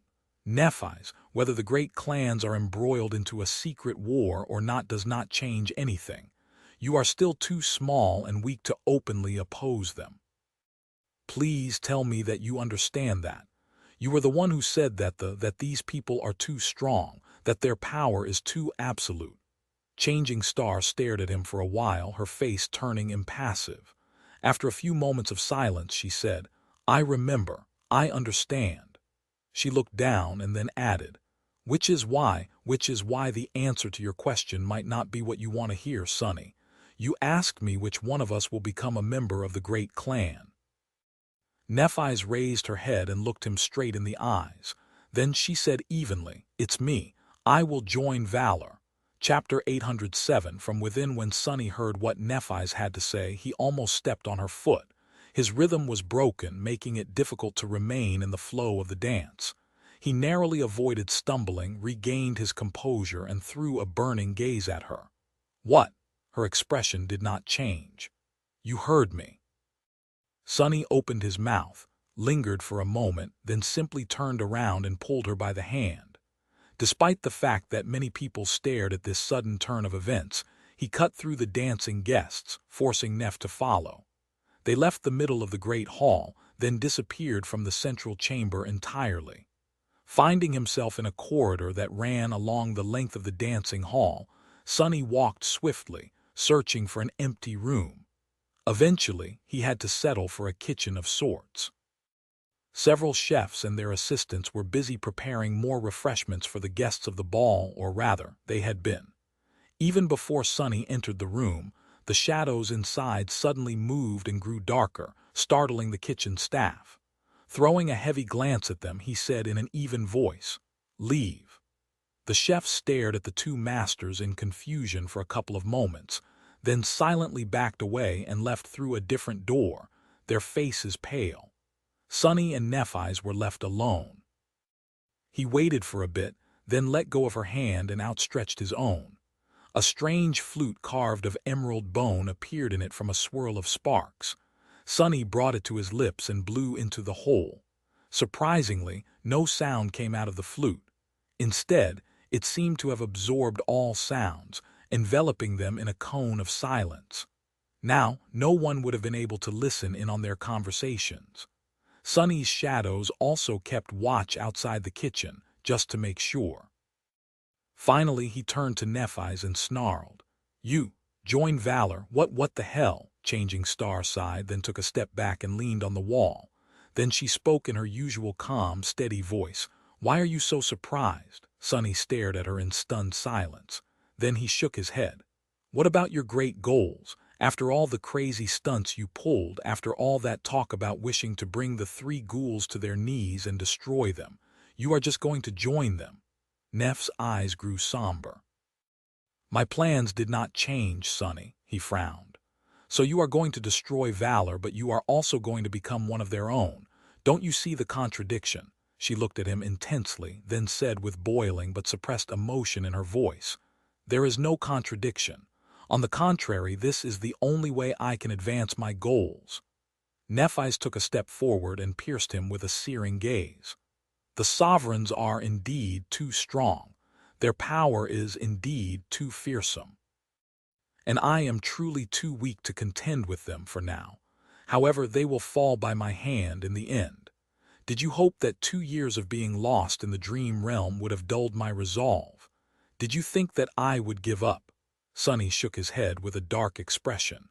Changing Star smiled. "No, my resolve was only made sharper. I spent so many days, so many nights thinking about how to move forward and bring these old monsters down. It was not too hard to realize that if my own strength is not enough, I have to borrow it from someone else. Whose strength should I borrow, then? But that is so obvious. If the sovereigns are so powerful, why would I not use their own power to destroy them?" Sonny blinked slowly. "So, divide and conquer. This is your great plan." Nephi shrugged. "They are already divided. I have to thank you for that, by the way." Although the conflict between Valor and Song had been brewing for a long time, the sudden appearance of the Dreamer army made it worse. But most of all, the death of Saint Cormac and the return of the banished Prince of War was what finally made it intolerable for the great clans. He scowled. What does Mordred have to do with any of this?" Changing Star smiled darkly. "He is in the same position as me, which means that he will do the same thing as me. He would have sought out a way to use one of the sovereigns against the other, too." Sonny's eyes widened. Mordred had a vendetta against his two fathers, both the one who had spawned him and the one who had raised him. That left only, don't tell me, is that lunatic going to join forces with the Song clan? Nephi's nodded with satisfaction. "I would be surprised if he did not already. And if I can come to that conclusion, then that means that Valor knows as well. Why do you think the strife between the two great clans has suddenly grown so dire? Valor has fewer saints. Thanks to Sation, Valor has fewer promising awakened seeds. And now one of their most formidable creations has joined hands with the adversary. How do you think they'll react?" Sonny looked at her grimly. "Not well." Changing Star lingered for a few moments, then nodded. "But that is what puts me in a unique position. Yes, I am small and weak. Yes, my individual strength is more or less insignificant. However, because of how disadvantaged the great clan Valor is, they desperately need me. My value in this situation is disproportionate to what it would have been otherwise, which is why they are ready to put aside their desire to see me dead and are willing to embrace me instead." Sonny scoffed. "That is all great, but why would you want to embrace them too? Wouldn't it be better to stay away and watch as the two great clans maul each other, then swoop in and finish off the weakened victor?" Nephi shook her head. "No matter how much one of the great clans weakens, its armor would still be too strong and impenetrable for me to break through it." He raised an eyebrow. "So what?" Changing Star looked at him, cold white flames dancing in her eyes. "So I won't try to. Instead, I'm going to bypass the armor and attack them from within." Chapter 808. A long-awaited conversation. Sonny grimaced. What Nephi's had said made sense, as much as the word sense could be applied to her. Changing Star wanted to destroy the nightmare spell, and the sovereigns were in her way. Just like Gunlog, the ruthless tyrant of the Bright Castle, they had seemingly given up on pursuing liberation from the spell, and instead settled for the great power that it had already bestowed upon them. What was worse, they were holding others back from rising high enough to threaten their position. At least that was how it looked from below. Perhaps the sovereigns had other reasons for their despotism and inaction, but Sunny had no way of knowing if they did. Not that it mattered to Nephi's. To her, they were simply an obstacle that had to be destroyed. Her personal desire to avenge the immortal Flame clan and bring retribution to those who had betrayed her father only made the task sweeter. However, her enemies were much too strong. She would only be able to challenge them if she became supreme herself, but the path to supremacy was guarded by the very people she needed to destroy. Faced with this dead end, she had decided to use the sovereign's own power to vanquish them. She also wanted to infiltrate the ranks of her enemy and put herself in the position to attack one of the great clans from within when the time came. Sunny let out a heavy sigh. So, let me get this straight. You are going to join Clan Valor, fight for them until Clan Song is destroyed to earn Anvil's trust, then turn your blade against him. Nephi's lingered for a few moments, then shrugged. More or less. Why? He rubbed his face. This is a terrible plan. There are more holes in this plan than in Swiss cheese, whoever Swy is. Who says that Valor will win this war? Who says that Anvil will ever treat you as anything but a latent threat? Do you think that he is a fool? Surely he knows how much you have to hate his guts. Changing Star looked at him calmly. I do. I say who wins. I say whether he trusts me or not. It all depends on me, does it not? If I want the great Song clan to fall, I have to make sure that it falls. If I want to win Anvil's favor, I have to make sure that he favors me. I am not a passive observer in this, Sunny. I have agency to shape the future into what I want it to be, or at least try to. Sure, the chances of success are poor, but when were the odds ever on our side? Sunny scoffed, then shook his head. I'll give you that. Our luck was always terrible. However, there is a difference between being thrown into overwhelming danger against your will and deciding to put yourself at risk of your own volition. Unlike before, we don't have to be underdogs. You are choosing this. Nephi shook her head as well. That is where you are wrong, Sunny. Do you really think that I have any choice? Do you think that I can turn back now, that the sovereigns will ever let me be? No, it is too late for that. It is as you said, Valor are determined to have their pound of flesh. All I can choose is where they sink their teeth. He glared at her for a few moments, then spat. Aren't you forgetting something? Looking at him, Changing Star frowned. What? Sunny took a step forward. Me, you are forgetting me. I have a say in this too, Goddammit. She remained silent for a while. Eventually, Nephi said, I am not forcing you to do anything. You don't have to follow me to Valor if you don't wish to. A crooked smile appeared on his face. Oh great, but is this really true? There is a certain bond between us after all. I am only free to do as I wish until you decide otherwise. Who knows if your mood will change one day? Neff stared at him for a few long seconds. Then she sighed and crossed her arms. Ah, so this is what it's all about. Sunny gritted his teeth, then said slowly, Since we are talking about it, let's talk. This conversation was a long time coming. So Nephi's, tell me, what are you going to do with your power over me? Her face remained impassive. Neph looked at him coldly for a moment and then said, Nothing. I will never order you to do something for me ever again. Sunny was already opening his mouth to retort before she finished speaking, but then froze. He stood still for a few moments, then let out a long breath. Well, good, because if you ever tried, one of us would have died. That is not a threat, just a fact. Suddenly, white sparks ignited in Changing Star's eyes. She leaned forward slightly and said, her voice full of barely suppressed emotion, And do you know why? Suddenly feeling a sense of unease, Sunny frowned. No, I can't say that I do. Why?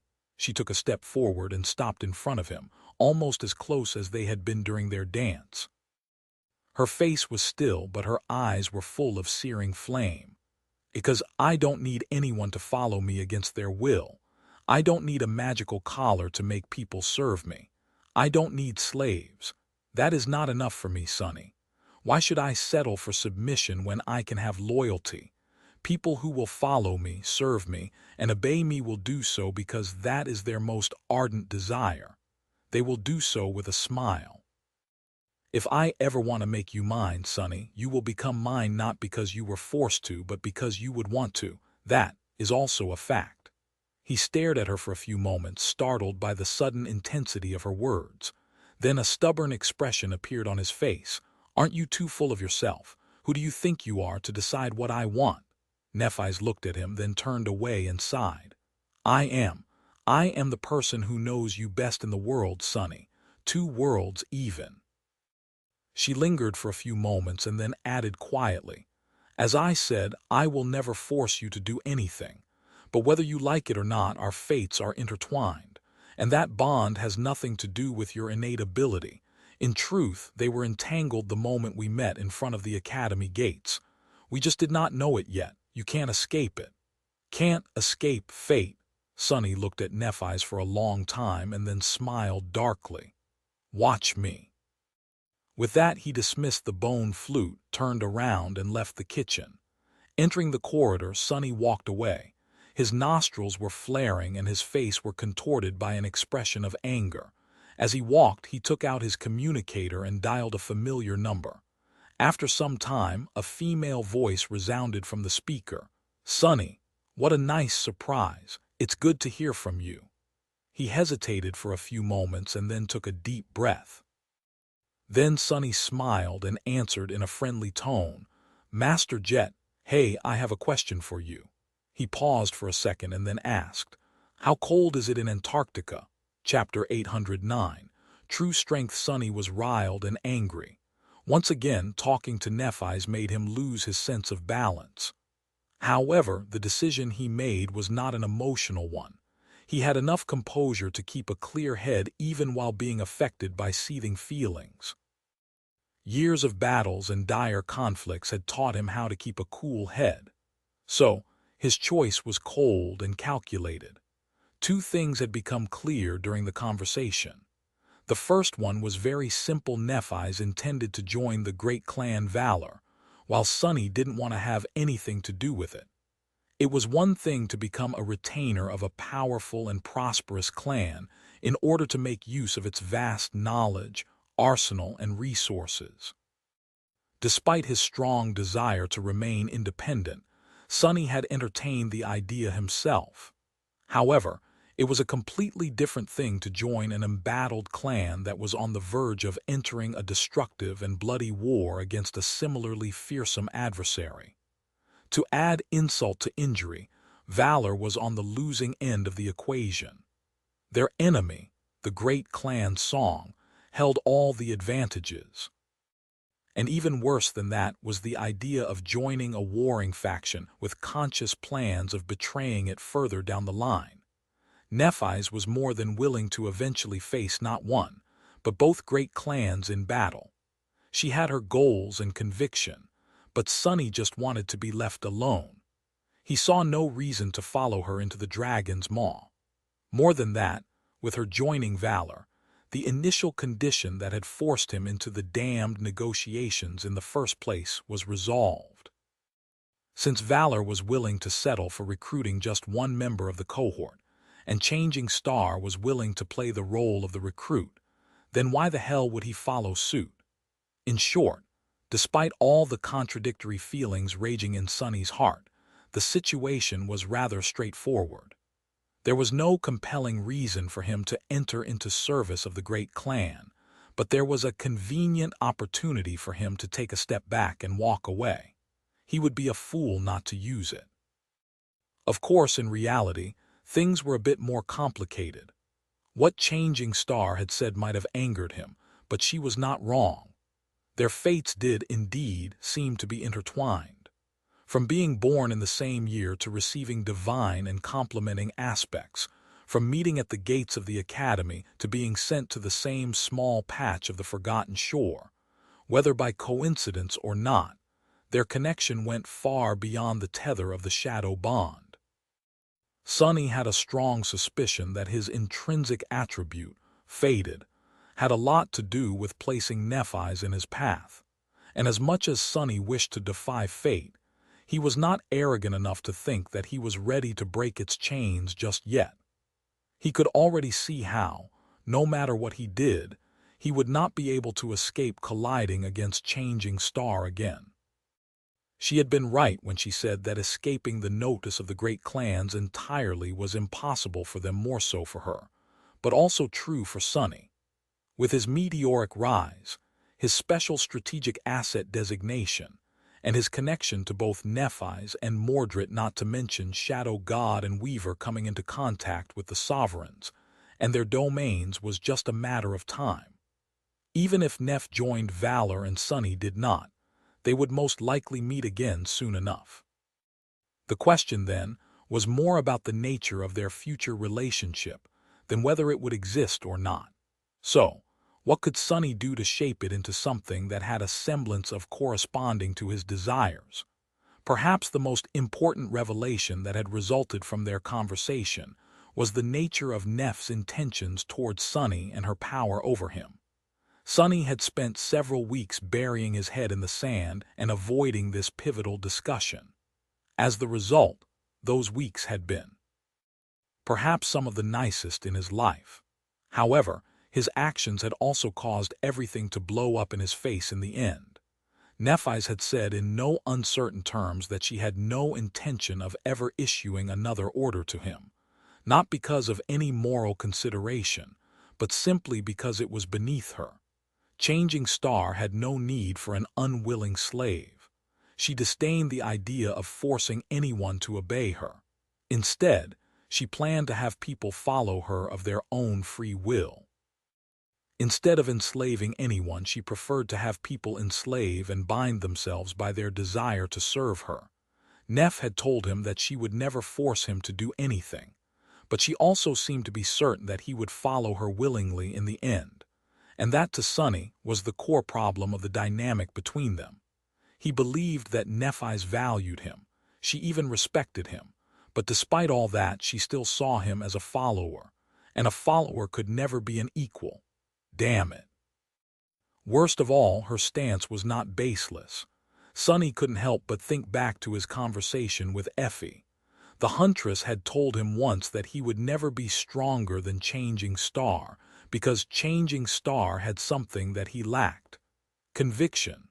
Sonny had been tempted to dismiss her well-meant but biting remark. However, he could not dismiss the fact that despite all his desperate attempts, despite him almost killing himself several times to catch up to Nephi's, there was still a noticeable gap in power and accomplishment between them. He did not think that he lacked determination. Gods knew that very few people have pushed themselves as hard and endured as much as he had. But his last conversation with Changing Star had finally given Sonny an inkling of what it was exactly that he lacked. As far as Sonny saw it, his determination was no less intense than Neph's. However, all his goals were internal. All he did was react to things. He did not strive to reach anything. Instead, he only strived to avoid and get away from things. Get away from danger, from poverty, from fate itself. He had always been reactive. Neph, on the contrary, had always been active. She had always pursued a goal that was larger than herself. As the result, her conviction pushed her forward like an external force, while Sonny was stuck trying to pull himself up with nothing propelling him forward. That was why he was destined to always lag behind. Selfish desire to attain material wealth and live free would never be able to push him as hard and as far as Changing Star's insane and unattainable dream was pushing her. At least that was his current thinking. Maybe it was all senseless crap. In any case, Sonny was determined to try and find an equally powerful motivation. Either it would help him or it would not. However, no matter what happened, he was not satisfied being seen as a valued follower instead of an equal. He was still determined to grow stronger, much stronger, and if conviction was what it took to speed up his progress, He was willing to give it a try. Where was one supposed to find conviction, though? Well, Sonny was pretty sure that attempting to save hundreds of millions of people in Antarctica was a good place to start. That was where he was going to go in search of true strength. Chapter 810. Secret Gift. A couple of days later, Sonny was staring at his living room with a strange expression on his face. Everything had already been settled. He was leaving on another long expedition this time, in the waking world instead of the dream realm. Somehow it promised to be even more of a nightmare. Well, whatever. High matters of fate and conviction aside, Antarctica was still a perfect place for him to grow stronger. Now that Sonny was a master, it was not as easy for him to gather shadow fragments. Only fallen nightmare creatures and those more powerful would do. Finding swarms of them was a task in and of itself, and the southern quadrant that was about to be devoured by an endless horde of abominations offered a perfect opportunity. Not only would he be able to work toward becoming a tyrant, test his mettle and sharpen his skill, there would also be plenty of soul shards for him to collect, which he needed to continue practicing weaving. So, Sonny was supposed to be gathering his things and preparing to leave. The thing was that he had already done that before the ball, just in case he would have to run away in haste. Sonny had prepared so thoroughly that he could just walk out of the door and disappear right now. How weird. He sighed and then checked the refrigerator again just to make sure that he did not leave anything that could spoil there. Nope, all clean. His communicator vibrated, then displayed a notification. The title of a network article appeared in view. Breaking news. A young hero is adopted by the brother-in-arms of her late father. Changing Star joins hands with the great clan Valor. The corner of his mouth twitched. At that moment the door opened, letting in Effie and Kai. The two looked around, noticing the condition of the house. A few moments later the huntress shook her head. "Damn, you are really leaving." Sonny closed the refrigerator, then walked over and patted her on the shoulder. "I am." Effie stared at him for a couple of moments, then sighed. "And you're still not going to tell us where?" He smiled. "I'm not at liberty to say. Don't worry, though, you'll probably learn in about a month." She blinked. "What's that supposed to mean?" Sonny waved a hand. "It just means that you'll know soon." Effie remained silent for a few moments, then shrugged with irritation. "Well, all right, be that way then." Sonny hesitated for a bit. Finally, he asked, "What about you and the others?" This time it was Kai who answered. "You must have already seen the news. It hasn't been officially announced yet, but a thing like that is hard to keep secret. Nephi's is being adopted by Clan Valor. Cassie and the Firekeepers will follow her as retainers. As for Effie and I, well, to be honest, we haven't decided yet." Sonny glanced at his friends with a somber expression. "What are you guys thinking?" Effie leaned on the wall and grimaced. I don't know. I was always thinking about becoming a master, but weirdly I never really thought about what I would do after. Those pompous Valor folks rub me the wrong way, but they do have a lot to offer. Plus, pretty much everyone I know is with them now." Kai smiled weakly. "I am even more lost. I didn't even have thoughts of becoming a master. Now that I want to do some good, I guess. It's just hard to determine what is the best way to do it." Sonny lingered for a few moments. A heavy sigh escaped from his lips. "Well, don't be in a rush to make a decision. Wait for April at least." It was February right now. By April, the collapse of Antarctica would be slowly starting, and the government would have already announced voluntary mobilization. Sonny had wanted to tell his friends about the approaching disaster, but Master Jet insisted on keeping it confidential for now. He was not sure that Effie and Kai would want to go there anyway. The two of them, meanwhile, glanced at each other. Then Kai cautiously asked, "Does it have anything to do with your sudden departure?" Sonny nodded. "It does. Don't ask anything else, though, or you'll put me in an awkward position." Neither of them did, respecting his request. A strange silence settled between them. Finally, Sonny scoffed. "What are you guys doing? It's not like we're saying goodbye. I'm still anchored at the ivory tower, you fools. I can always hop in the dream realm and meet you there. Kai scratched the back of his head. Oh yeah, true, I didn't think about that. Sunny shook his head. Same goes for Nephi's and Cassie, since they're not planning to move to Bastion yet. We might not be an active cohort anymore, but we're still a big, dysfunctional family of sorts. I can guarantee that you won't miss me. In fact, you'll probably wish that I appeared in front of you faces less often. He grinned and then gestured to the door. In any case, thanks for dropping by, but now I really have to go. I'm on a bit of a schedule. He walked them outside, then watched as they boarded a PTV and left. There were no emotional goodbyes, since what he had said was true. They would all be seeing each other in the dream realm often, no matter where they were in the waking world. So, that meant that he had one last thing to do. Sunny sealed the house by inputting a security code into the lock panel, looked at it one last time, and walked to one of the neighboring buildings.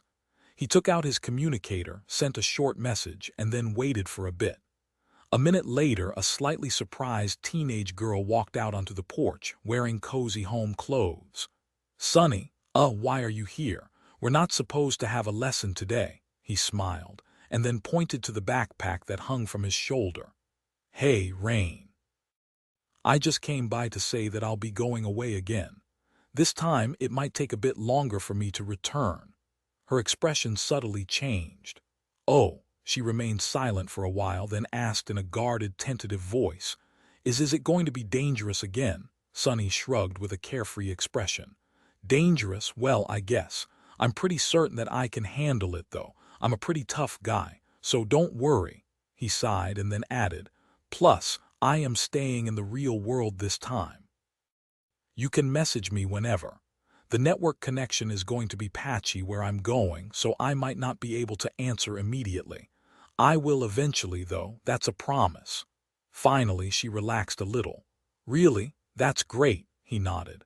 After hesitating for a few moments, Sunny took a step closer and said, "You are going to turn 16 in a couple of months, Rain. That means that you have to be ready. You might be chosen by the spell or you might not. In any case, I think that you are sufficiently prepared." He fell silent for a bit and then added, "I taught you as much as I could. The rest depends on you. Keep practicing with your sword. Keep sharpening your mind as well. Most importantly, keep working on your mentality." Rain looked at him and nodded seriously. "I will." She did not notice that something strange had happened in the spot where their shadows intersected. A massive, dark silhouette that resembled a Stygian serpent flowed from Sunny's shadow, then hid itself in hers. Sunny had invoked one of Soul Serpent's abilities. Grace of Shadows, ability description. The master of the Soul Serpent can grace another with the trust and companionship of their shadow guide. One should be careful whom they bestow with their grace. Entrusting others with the loyalty of shadows is the same as sharing one's soul, and thus should not be offered lightly. He could not give Rain any memories. Neither could he give her any echoes. Rain did not possess an aspect or a soul core to encompass them. She certainly did not possess a shadow core to receive one of his shadows. But Serpent was different. Grace of Shadows allowed it to accompany anyone who had a shadow, including a mundane human. So, Sunny transferred Serpent to Rain and commanded it to hide itself unless the girl was in mortal danger. With the help of an ascended devil, she would be able to survive anything. Sunny knew that by providing Rain with his handicap, he might have been stunting her own growth. But he did not care. His sister did not have to grow strong or die. He was more than capable of being strong for the both of them. Looking at her, he smiled. "Well, anyway, don't be a stranger. If you need advice, just message me. You're my only student after all, so if you suddenly die, my reputation will be ruined. No one will ever hire me as a tutor again." Rain glared at him for a moment, then scoffed. "Why would I die? I'm too smart for that. You, however, make sure not to die yourself. I won't be able to brag that my tutor is a master if you're dead." Sunny grinned, then waved at her and turned away. It was time to leave the city where he had grown up, both for the first time and once again. Chapter 811. train ride Sonny had never thought that he would leave the city one day. He had barely ever thought that there was anything beyond the city, actually. More than that, for him, the city proper itself had always seemed like an alien land. His whole world used to start and end with the outskirts. Tens of millions of people who lived in the outskirts had a very special relationship with the wilderness beyond. They spent their lives much closer to it than real citizens, and were not separated from it by the tall barrier walls that encompassed powerful air filters. On one hand, it made them more attuned to the existence of the outside. On the other hand, they associated the outside with death, disease, and starvation on a much more visceral level. To them, the wilderness meant death in a very practical sense of the word, as opposed to distant and purely theoretical. That was why Sonny felt very weird as he stared at the train that was supposed to take him to the rendezvous point where Master Jet was supposed to meet him. The long-range transcontinental train did not look anything like the light intracity one Sonny was familiar with. It resembled a massive, heavily armored metal beast that stretched for hundreds and hundreds of meters, its long body composed of various bulky segments. There were passenger carriages, massive cargo carriages, various utility carriages, and even a mobile repair and fabrication unit capable of restoring damaged sections of the railway should the train encounter any hindrances on the way. Rows of large-caliber turret, automated cannons, and gun emplacements rose from the roof, manned by the railroad technicians and security officers. It was a fearsome, moving fortress. Anything less would not have been reliably safe, considering that the government rarely paid attention to the nightmare gates that opened away from population centers. Sonny studied the train curiously for a while, then went ahead and found the carriage he was assigned to. As a master, he was entitled to ride in the lavishly furnished car meant for high-ranking citizens, government officials, and members of legacy clans. He also got a whole cabin to himself. The cabin was comparable in size to his room at the academy, but much better stocked and equipped. Sonny threw his backpack on a shelf and sat down near the window, enjoying the softness of an expensive-looking armchair. A strange expression appeared on his face. Well, as far as wars go, this one is weirdly opulent so far. Of course, he was sure that these luxurious conditions would not last long. No one had bothered him until the train started to move, slowly at first, then faster and faster. Soon, the familiar sights of the city and the outskirts flew by, and the great metal beast finally escaped into the wilderness. Sonny felt a solemn mood overcome his senses. Despite spending years of his life in the much more wild and untouched reaches of the dream realm, he somehow felt as if he was stepping outside human civilization for the first time. He held his breath as the various human-built structures disappeared behind. However, the actual landscape of his world did not make any impression on him. It was just sort of boring. The wild expanse of the northern quadrant mostly looked like a desolate, empty place. It was almost entirely made out of mud and snow. Whatever flora still clung to life in the barren soil looked sickly and dull. The sky was heavy and gray, and the air was slightly hazy. Apart from occasional skeletal carcasses of dead nightmare creatures or rusty wrecks left behind from the times of human wars, there was nothing much to look at. Sonny sighed. What a waste! The waking world was not entirely uninhabitable, but it was certainly inhospitable to the species that had once populated its every corner. Maybe Effie had been right, back when they spoke in the ruined cathedral of the Dark City. He stared through the window for some time, then stood up and walked to a narrow bed, deciding to go to sleep early. This was probably going to be his last opportunity to rest well for a long, long time. It would have been a shame to let the opportunity go. Burying his face in a soft pillow, Sonny closed his eyes and soon fell asleep. At some point during the night, he was awakened by strange vibrations spreading through the frame of the train. Looking up, he saw pale flashes of light outside the window and heard distant, muffled pounding. The turrets on the locomotive and front carriages of the train were firing. Since none of his shadows, which were standing watch, seemed alarmed, Sonny sighed, turned on his other side, and closed his eyes again. Soon, he was back to sleep. He dreamt of ice and darkness. In the morning, the train was moving forward as if nothing had happened. Sonny had expected as much, so he wasn't surprised. After freshening up in the small bathroom attached to the cabin, he walked over to the dining car and had a scrumptious breakfast. The cooking could not compete with the instructor's cafeteria at the academy, of course, but it was decent enough. As he ate, Sonny studied the other people present in the carriage. Most of them were government officers and had a military bearing. A few of them were awakened and gave him respectful nods. Even though nothing about Sonny revealed that he was a master, they were able to sense it. Most of these people were probably traveling south for the same reason that he was. They were going to Antarctica as well, so the mood in the dining car was somber. No one talked very much, and those who did kept their voices low. Sonny doubted that all the participants of the massive operation knew the full scope of the disaster that was approaching the southern quadrant. In fact, he was willing to bet that very few were as well informed as he was. More than that, none of them probably had as much battle experience as he had.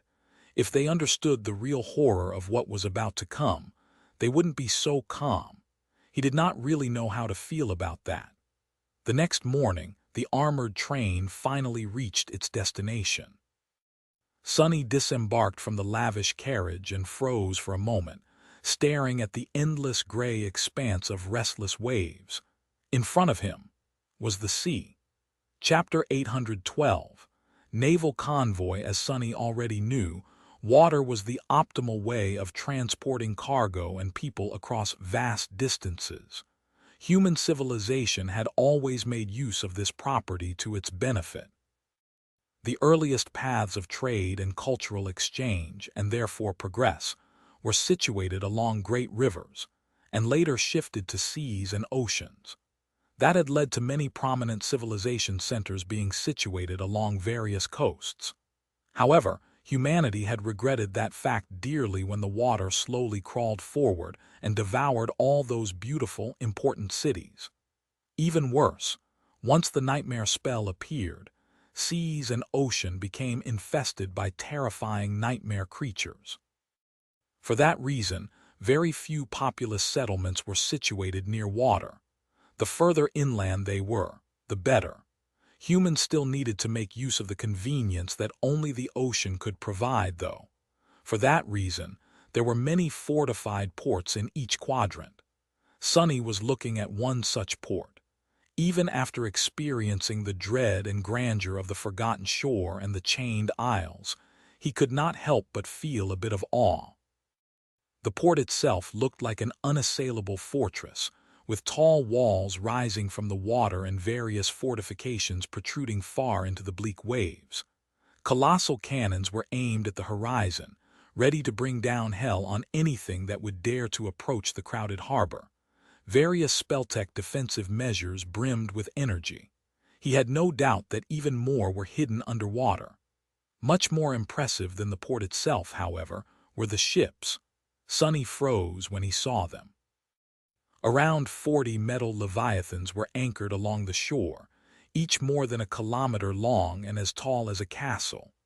Their hulls bore such thick and heavy armor that it seemed strange for these mountains of steel to stay afloat. Some seemed shiny and new, but most bore deep, giant, ugly scars. Many armor plates were bent and corroded, while some were deformed by some unknown titanic blows. Each ship possessed a plethora of armaments, ranging from heavy artillery cannons to rapid-fire anti-air guns and snub-nosed mortars. Rows of rockets, missiles, and torpedoes could be seen in the hidden nests. The main cannon seemed especially fearsome. most of them resembling oversized railguns that stretched the whole lengths of the vessels. Each of the railguns was capable of propelling a heavy kinetic round with such ferocious speed that barely any human structure would have been able to survive the impact. Maybe not even a whole district would. The ships rested on the water like slumbering giants. Looking at them, Sonny couldn't help but shiver. Humanity was accustomed to regarding the awakened as their most deadly weapon, so it was easy to forget how mighty and destructive mundane people could be with the help of the right technology. Sadly, the technology grew less and less reliable against nightmare creatures of higher ranks. Fallen abominations could more or less shrug off the most devastating of bombardments, while corrupted ones were capable of surviving nuclear blasts. Science couldn't explain the principles at work in these instances, but plenty of empirical evidence had been gathered, to ruinous results, during the early days of the nightmare spell. So, despite how impressive the 40 steel leviathans looked, Sonny knew that the ships alone were not enough to brave the ocean. Unless they were complemented by awakened fighters and guided by a Nightwalker navigator, even these floating juggernauts weren't capable of surviving the journey to a different quadrant. Still, Sonny couldn't help but admire the silent majesty of them. One thing is certain, that train is nothing, as it turns out. As he stared at the fleet, a familiar voice suddenly called out to him, "Hey, Sonny, welcome to our small port." He turned his head slowly. Master Jet had not changed much. She was still the same, confident, beautiful, with raven black hair and cold, icy blue eyes. Her usual uniform was gone, though, replaced by a deep blue military trench coat. There was a satisfied smile on her lips. The crowd of people parted as she walked closer and glanced at the anchored ships. "Impressive, aren't they?" Sonny lingered for a moment, then nodded. "Yeah, now that I see them, I am starting to understand how we are going to evacuate 800 million people from Antarctica." Soul Reaper shook her head. "Don't be so sure. This is just one of the several convoys that is going to sail to the southern quadrant. They are going to deliver the first evacuation army to Antarctica, load up a few millions of refugees, and sail back. If everything goes well, by the time the ships return, the mobilization would have already started. The fleets will bring us reinforcements, take more civilians aboard, and repeat the process as many times as it takes." She sighed. "Of course, there's more or less zero chance that everything will go well. Even if it does, it will take us at least a year to gather everyone if we are still alive by then. Who knows, maybe we will be all overwhelmed and devoured by abominations in the first few months." Sonny glanced sideways at her, his expression bleak. "You really know how to raise morale, you know." Master Jet grinned. "Ah, don't be so serious. In any case, I am really glad that you decided to join the party, Sonny. I really need someone who I can trust by my side. Don't get me wrong, my other subordinates are all honorable and accomplished warriors, but they're not you." He blinked a couple of times. "I didn't know I was so special." She looked at him, then shrugged and started walking away, prompting Sonny to follow. It takes a certain kind of person to face the very depths of despair and still continue to fight. You are one such person, Sonny. Soul Reaper glanced at him, then added in a voice that was devoid of any humor, "And we will all experience a lot of despair in the coming months. I have a feeling." Chapter 813. First Evacuation. Army Master Jet led him to an armored military PTV that stood a few meters away from the crowded platform. It seemed that vehicle access to this part of the station was heavily restricted, but she paid it no attention. Apparently, her rank and status tramped some of the rules. The PTV itself was very different from the civilian models Sonny was accustomed to, as well as the heavier police cruiser he had ridden on occasion in the past. It was much more robust and angular, weighted down by several layers of composite armor, and entirely grounded. Even if the vehicle possessed limited levitation ability, It was perfectly capable of traversing natural terrain on its own. As they entered the cabin, towering humanoid loader robots moved in to unload cargo from the train, piloted by servicemen who could be seen in the open cockpits.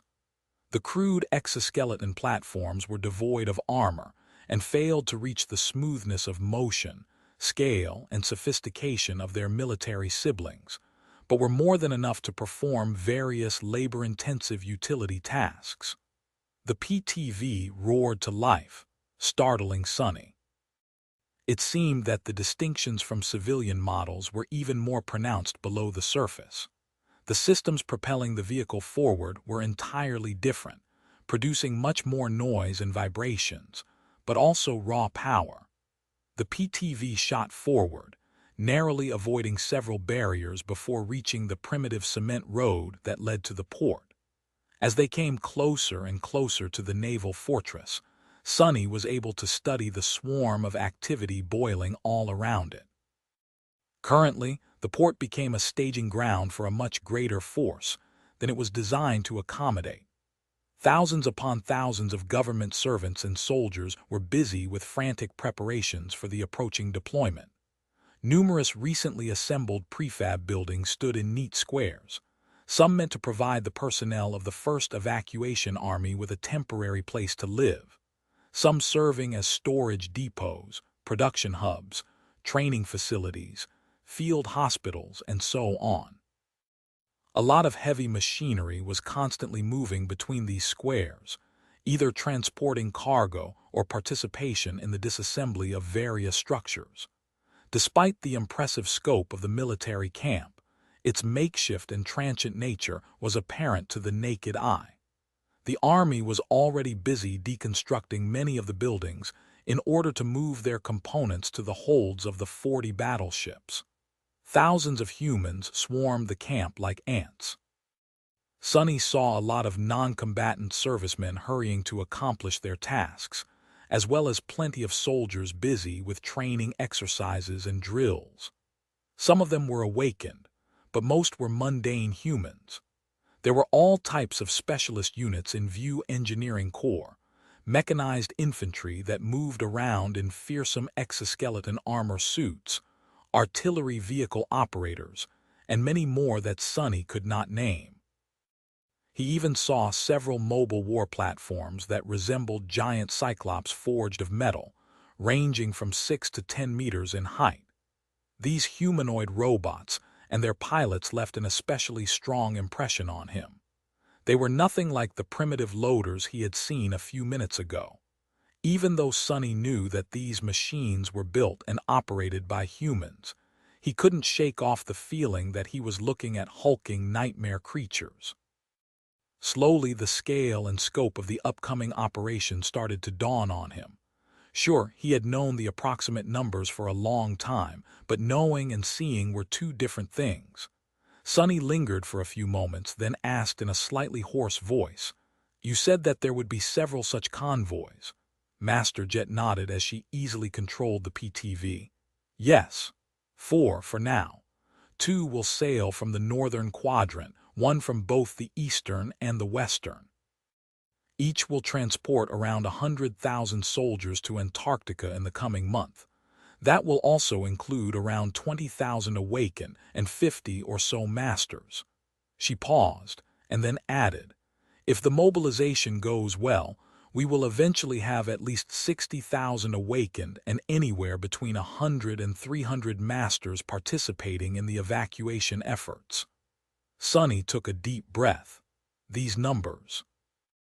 While the amount of mundane humans being sent to Antarctica was much more immense, it were the latter two that gave him pause. 60,000 might not have seemed like much, but it meant that a quarter of all awakened in the world was going to be concentrated on one continent, and that was without even counting those who had already been based in the southern quadrant. The number of masters was even more unbelievable. 300 was more than a half of all ascended alive today. The government was truly pulling out all the stops. Such might. But was it going to be enough? Sending so many awakened to war would also inevitably leave the other three quadrants with less protection, and their inhabitants more exposed to the vagaries of the nightmare spell. The pressure on the existing infrastructure was bound to increase dramatically after the flood of refugees reached the strongholds of humanity, too. It is all such a mess. Looking at the thousands of people moving around the temporary camp, Sonny couldn't help but wonder how many of them would be coming back. He had no choice but to wonder if he himself would survive as well. Even though the members of the first evacuation army seemed trained and disciplined, he could see hints of fear and uncertainty hidden deep in their eyes. These people might have been dedicated and professional soldiers, but none of them had ever faced the kind of threat they were going to throw themselves against soon. Funnily enough, Sonny, despite his young age and lack of a service record, had come much closer to this kind of warfare, and was much better prepared to withstand its horrors than most members of this hastily assembled army. Finally, he felt something that he had not felt even once since learning about the approaching disaster. The weight of responsibility slowly settled on his shoulders. Sonny sighed and then mentally shook it off. What nonsense is this? He looked at Master Jet, lingered for a moment, and then asked, "So when do I get a dapper uniform?" Chapter 814. Special Company. Once they entered the confines of the port fortress, the human traffic lessened to a considerable degree. However, there were still plenty of people around, all moving with determined haste. Master Jet parked the PTV near a blocky, low building and opened the hatch to exit. Breathing in the cold winter air, she closed her eyes for a moment, and then let out a long sigh. After that, Soul Reaper glanced at him with a grin. "Actually, you arrived just on time.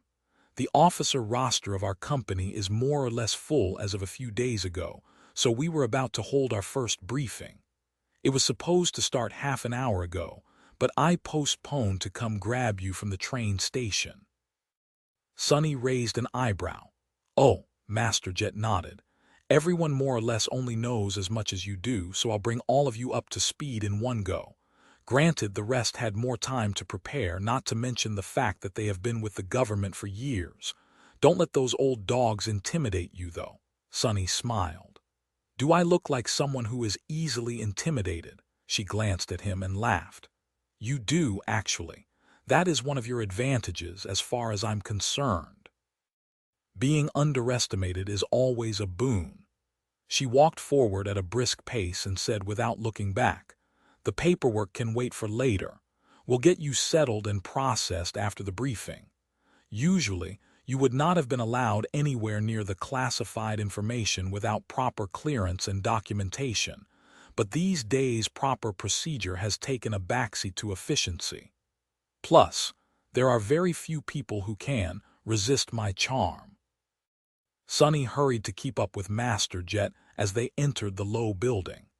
After cutting through several checkpoints without anyone daring to look directly at Soul Reaper, let alone say something about the apparent civilian she was dragging into the guts of the military bunker with her, he understood that her status and reputation truly trampled procedure, at least to a large extent.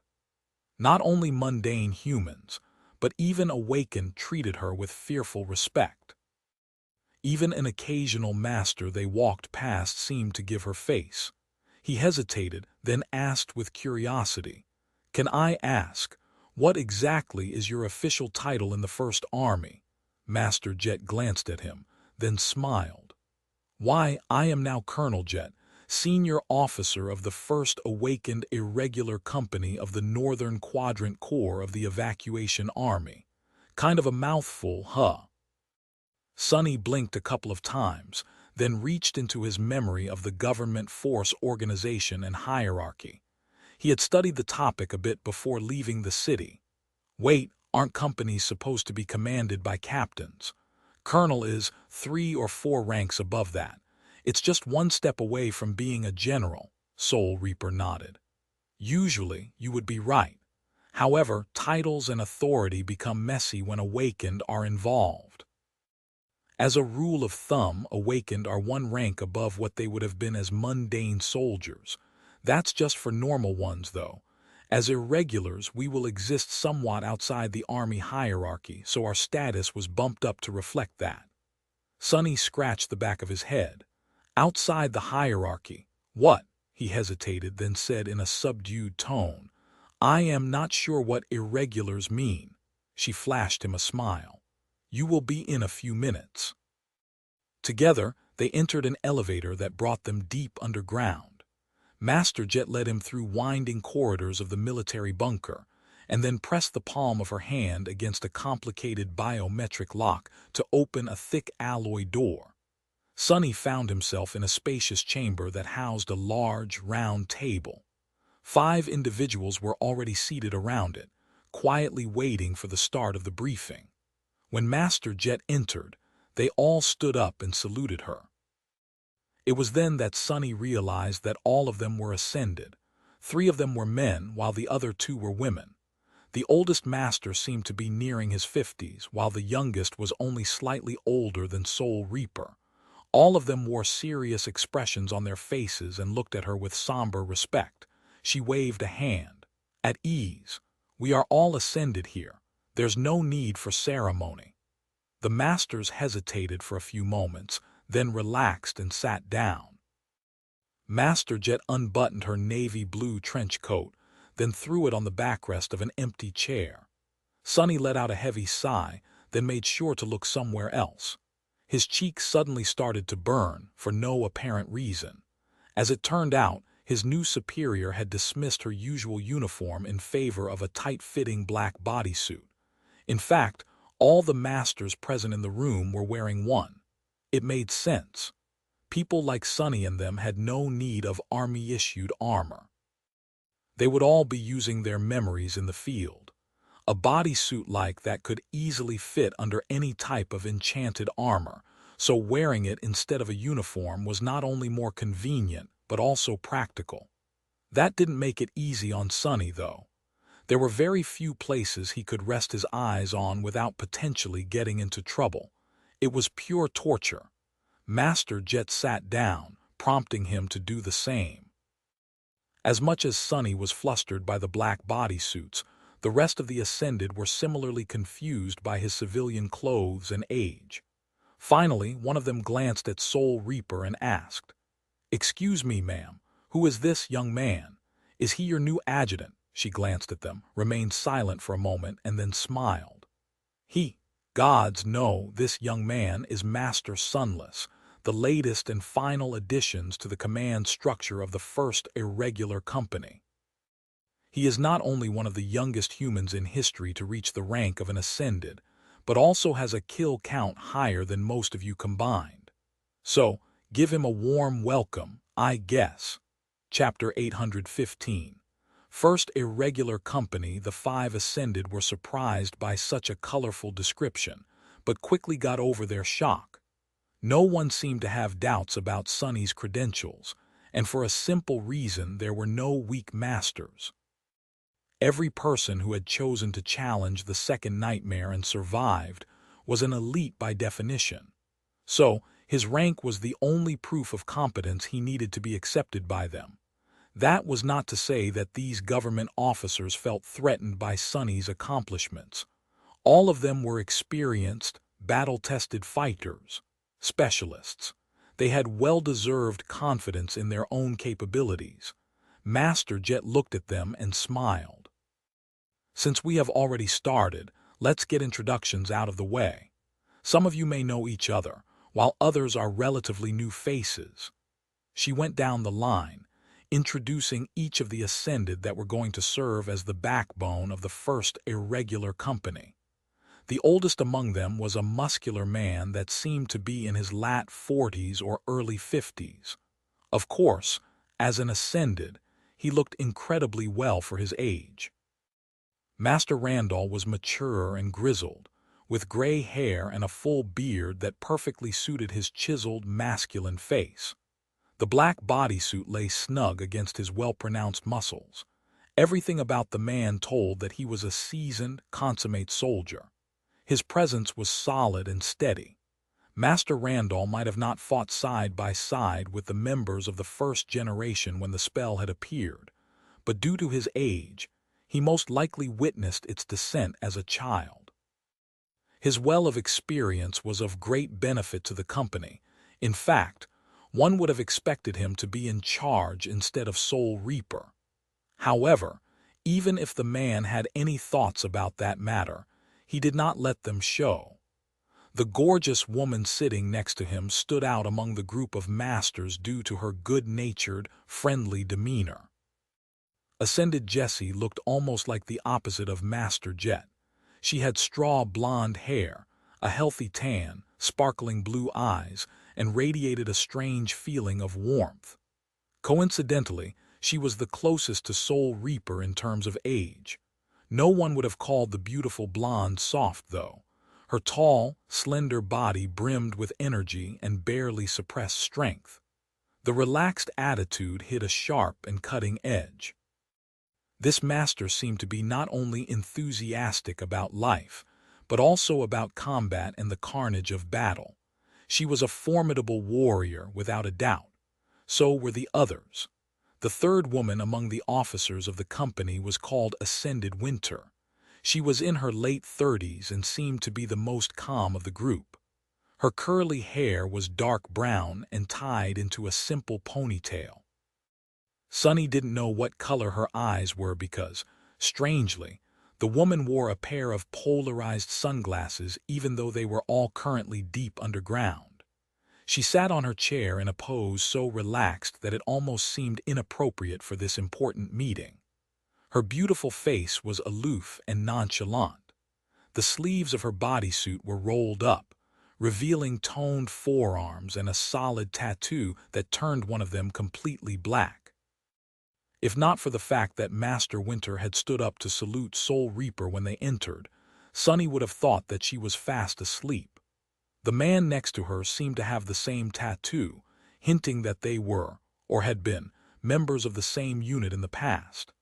He was of the same age as his female colleague, with honest eyes and a gallant bearing.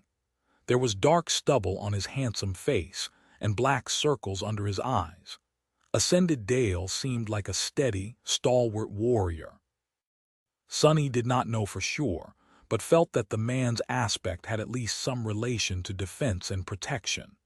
He sensed that if Master Dale decided to stand his ground, very few things in the world would have been able to move him. The last officer of the first Irregular company was slightly older and stood in stark contrast to Master Dale. His cold eyes, inexpressive face, and chilling gaze all expressed one thing: Ascended Davis was a killer. He seemed like the most offense-oriented master of the bunch, but that quality was not without subtlety. On the contrary, it seemed to be shrewd, quiet, and absolutely deadly. Sunny suspected that Davis was what he himself had once wished to be, the kind of fighter who utilized cunning and stealth to destroy the enemy with one surgical strike, thus avoiding the trouble of having to withstand retaliation. Together with Sunny and Jet, the 5 masters were going to lead the first Irregular company. Coincidentally, just like Soul Reaper, each of the 5 Ascended had a nickname. Masters Randall, Jessie, Winter, Dale, and Davis were also known as Vandal, Mustang, Queen, Knight, and Pride. Sunny was the only person without one, which made him feel slightly jealous. "Well, I can always go by Mongrel," he blinked. "What? No, that's a terrible nickname and an even worse idea. Who said that he even needed a nickname? He was perfectly fine being called Sunny anyway." After the initial introductions were complete, Master Jet glanced at them again and said, "We will get to know each other's aspects and combat capabilities later. It is not too important for now anyway, since I expect all of you to act independently of the rest more often than not. Now, let's get down to business. Today, I will bring you up to speed about the projected composition of the first Irregular company, our purpose, and guiding military doctrine." She pressed something on her communicator, and a large projection appeared in the middle of the table. Sunny studied the large archipelago with a prominent landmass in the east. Master Jet lingered for a moment and then continued. But to do that, you will have to understand the general shape of the upcoming operation. As all of you already know, this is Antarctica. She gestured at the projection. All Antarctica is divided into 3 parts. Chapter 816. 3 phases. Master Jet gestured to the projection. All of Antarctica is divided into 3 parts: West Antarctica, East Antarctica, and the Antarctic Center. West Antarctica was mostly submerged in water and consisted of a scattering of islands, some of them small, some of them large.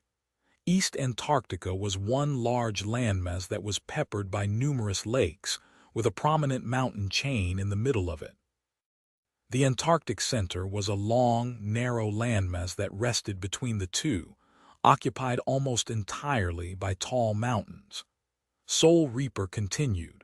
West Antarctica is mostly devoid of human population, so it presents little interest to us. The Antarctic Center is an administrative and technological hub of the quadrant, while East Antarctica is the largest and most densely populated region of the continent. She paused for a moment and then added somberly, "The first evacuation army is going to set sail in 2 weeks. We will reach Antarctica 2, maybe 3 weeks after that. By that time, the chain of nightmares would already be starting. Local garrisons are already experiencing an increased number of manifesting gates, but the number will explode by the end of March. After that, it will only keep growing." Master Jet stared at the projection for a bit and then said calmly, "No matter how many soldiers we send, we won't be able to contain the flood of nightmare creatures that enter through these gates. This is something that had never happened in history before. Even the great wars that the first generation fought pale in comparison to the chain of nightmares. Don't forget that almost all abominations back then were of the dormant rank. We aren't that lucky." She sighed, then leaned back and crossed her arms. "According to our scientists and diviners, the mass of gates is going to be of the 2nd category and 3rd categories. That means awakened, fallen, and even corrupted nightmare creatures in numbers greater than anything we had seen. Of course, something even worse can happen, so we are not going to try and contain them." The faces of the master slowly grew dim. Noticing it, Soul Reaper shook her head. "There are better ways to achieve our objective. Once the army makes landfall, it will split into 3 parts, with each part pursuing a distinct objective during the first phase of the operation. One of the objectives is to turn a small number of select cities into fortified evacuation centers that can withstand the siege of nightmare creatures for months, or even years ahead." Master Jet pointed at several points on the map, then continued. "The second objective is to relocate all external human population to these centers, where they will wait for their turn to board the ships. Neither the relocation nor the wait are going to be a short process. Finally, the third objective is to establish and maintain the evacuation corridors for the relocating citizens. Once everyone is safely behind the established perimeter of siege strongholds, the first phase of the operation will be considered to be complete." Sunny tentatively raised a hand. "Yes." He glanced at other masters with a dubious expression, then asked, "Why are we waiting for the disaster to strike before starting to evacuate people? Wouldn't it be easier to get at least some of them out right now?" Soul Reaper gave him a rueful smile. "That is because everyone was convinced that the event won't happen for at least a few more years. Our level of preparation is wholly inadequate, and there are no established means to start the evacuation prematurely. In short, the government was caught with its pants down. The deployment of the First Army is a messy and slapdash affair, which means that a lot more soldiers are going to die as the result. Make no mistake, though, this is the best we can do, considering the situation." Sunny sighed, then nodded in understanding. Master Jet glanced at him and continued, "After the first phase of the operation is complete, the second one will commence. By then, the second evacuation army should be already fully formed and arrive to reinforce the depleted First Army. This phase is simple, which is not to say easy. We will pull back all our forces to the siege capitals and hold them for as long as it takes to evacuate every civilian. After that, the third phase will result in a complete exodus of humans from Antarctica and the consequent heavy continental bombardment. The southern quadrant will cease to exist. She took a poignant pause, then smiled darkly. That is the gist of the operation in broad strokes. Now, for details, as you must have already surmised from the name of our company, it is going to play a special role throughout all three phases of the evacuation. The first Irregular company will not be tied to any existing battalion, regiment, or division. We will not be supporting or leading any of the grunt soldiers. Instead, we will act as elite irregulars. Soul Reaper leaned forward and looked at them with her icy blue eyes. Each of you will be in charge of a cohort of some of the best awakened warriors in the government employ. The cohorts will act semi-independently and respond to any overwhelming obstacle that threatens to slow down the evacuation. Whenever the mundane soldiers or their awakened counterparts encounter a problem that they can't handle, we will be sent to resolve the situation through any means necessary. The room suddenly became very cold, and so did Master Jet's expression. What it means is that we will be thrown into the most dire, bloody, and hopeless flashpoints of the entire operation on a consistent basis. Unlike regular soldiers who will most likely have time to rest and recover between battles, we will be enduring a constant succession of rapid combat deployments until the evacuation is completed or until we all die. That is why the first Irregular company was not only allocated 7 Ascended, but also why these Ascended are the absolute best we have. Each of you is an elite among elites. Make that count. She studied the faces of her subordinates and then raised an eyebrow. Any questions? Master Winter suddenly raised a hand, revealing that she was not, in fact, asleep. When she spoke, her voice was unexpectedly relaxed. What's our logistics situation? Is there going to be food, or are we going to spend months chewing on monster meat? You know, like usual,